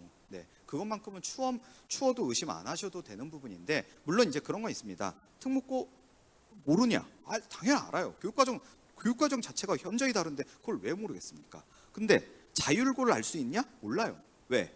자율고나 특목고나 일반고나 이미 교육과정의 편성권이 2015 개정교육과정 들어오면서 다 넘어왔단 말이에요. 그래서 일반고나 자율고는 크게 구분이 되지를 않아요. 뭐 사전과 몇 년 했다고 이걸 다 알 수 있냐? 그건 쪽집게 가도 못 맞춰요. 그 말인즉슨 뭐냐? 지금 현재 자기소개서 폐지된 거와 같이 맞물려서 전공적 합성에 대해서 더 지금 집착할 가능성이 있다고 했는데, 내려놓으면 내려놓을수록 내가 지원할 수 있는 모집 단위가 더 넓어질 수 있다라는 생각도 해줄 수 있고, 또 하나, 그 고교 블라인드가 지금 현재 시행되고 있는 거에 가장 큰 장점이 뭐냐면 전년 지금 현재 고교 어떤 고교인지 모르고 평가한다고 말씀드렸지 않습니까? 그 말인즉슨 입시 결과를 전혀 몰라요. 평가하는 사람들이 이게 어떻게 고등학교인지 모르는데 이 고등학교가 작년 몇 명을 합격했고 뭐 이렇게 뭘 어떻게 알겠습니까? 결론은 뭐냐? 선배들의 입시 결과가 그대로 답습되지 않는다라는 거.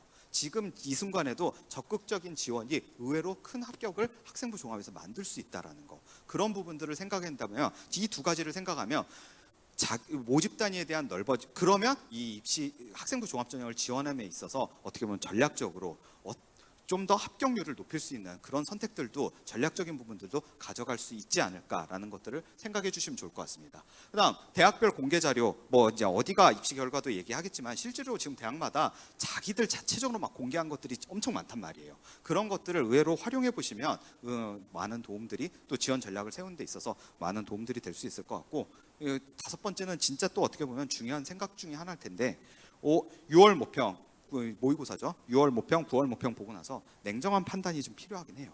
네, 지금 보시는 것 같이 정시 지원할 수 있는 애들, 뭐 정시로 막 진짜 정시 점수가 모의고사 점수 잘 나와. 그럼 그 학생들한테 납치될 수 있는 모집단, 납치될 수 있는 전역, 납치될 수 있는 학교, 납치될 수 있는 모집단 이런 건 쓰면 안 되는 거잖아요. 그런 것들을 이제 충분히 해야 되겠고 또 수능 최저 충족 여부에 대한 부분도 충분히 좀 냉정하게 판단하셔야 되는데 희망 고문하는 거는 있을 수 있어요. 하지만 언제나 현실은 제가 아까 말씀드렸죠. 네, 냉정해요. 냉정하더라고요. 졸업생이 너무 무서워요. 네, 그런 맥락을 봤을 때 현실적으로 지금 현재 졸업 예정자 현역 학생들이 가질 수 있는 지금 현재의 그 한계점 그리고 진짜 그 냉정한 부분들을 보셔야 되고 만일 수능 최저가 그만큼 안 나온다? 그럼 수능 최저가 없는 전형들을 얼마나 적극적으로 활용하고 이런 부분을 가져가야 할 텐데 마지막 이 부분입니다. 수시 6회 지원에 대한 의미에 대해서 생각을 하셔야 되는데 자 6개의 카드를 쓰시잖아요. 6개 다 합격하면 기쁘시겠어요? 그죠? 예, 결국은 언제나 그렇지만 6개 다 합격한다는 거는 어떤 의미에서는 내가 너무 내 눈높이를 못 알아본 거예요. 내가 너무 합격만 다 할 수 있는 모집단 전형 합격만 할 수 있는 학교, 합격만 할 수 있는 모집 단위만 쓴 거일 수도 있을 텐데 그런다고 해서 6개 다 떨어지는 거는 너무 또 위험한 선택이지 않습니까? 물론 수능 점수가 잘 나오고 있다, 정식 모의고사가 잘 나오고 있다? 그러면 가능해요. 근데 그게 아닌 학생이 지금 6개 다 떨어진다? 그건 진짜 무모한 선택이었을 수도 있대. 자기 자신을 잘 아는 거, 이 부분도 중요할 텐데 이 6회 제한에 있어서 적절한 배분 이런 부분을 생각할 때 도전적인 부분도 생각했지만 이 5번째와 맞물려서 그다음 전략적인 부분을 생각하면 3번째와 맞물려서 이런 부분을 생각해서 내가 좀 더 합격할 수 있는 가능성들을 갖는 거 그리고 이제 안정적인 거 이런 것들을 좀 적절히 섞는 것들이 분명히 중요한 부분이라는 거 그리고 그거에 큰 기준이 되는 부분 중에 하나가 모의고사가 될 수밖에 없는 게 지금 현재 냉정한 현실이라는 거 이런 부분들까지도 기억을 좀 해주시면 좋을 것 같아요. 어떻게 보면 제가 이제 드릴 수 있는 말씀들을 많이 드렸는데 서강대 입장도 많이 말씀드렸지만 지금 전반적으로 입시 준비하는 입장까지도 말씀을 드린 상황이기 때문에 이 모든 것들을 좀 고려해 보시면 좋은 지원이 될 수 있을 것 같고 어떻게든 제가 아까 말씀드린 것 같이 정시 뭐 여기서도 지금 현역 학생인데 나 정시 하나만 바라보겠다 있을 수 있어요. 있을 수 있는데 그 길이 30%밖에 안 되다 보니까 권장하기가 참 힘든 것 같습니다. 수시에서 어떻게든 좋은 결과들을 보아야 되겠다라고 생각하는 게 현역 학생들의 가장 큰 필요한 부분이기 때문에 그 부분 충분히 고려해 주시면 좋을 것 같습니다.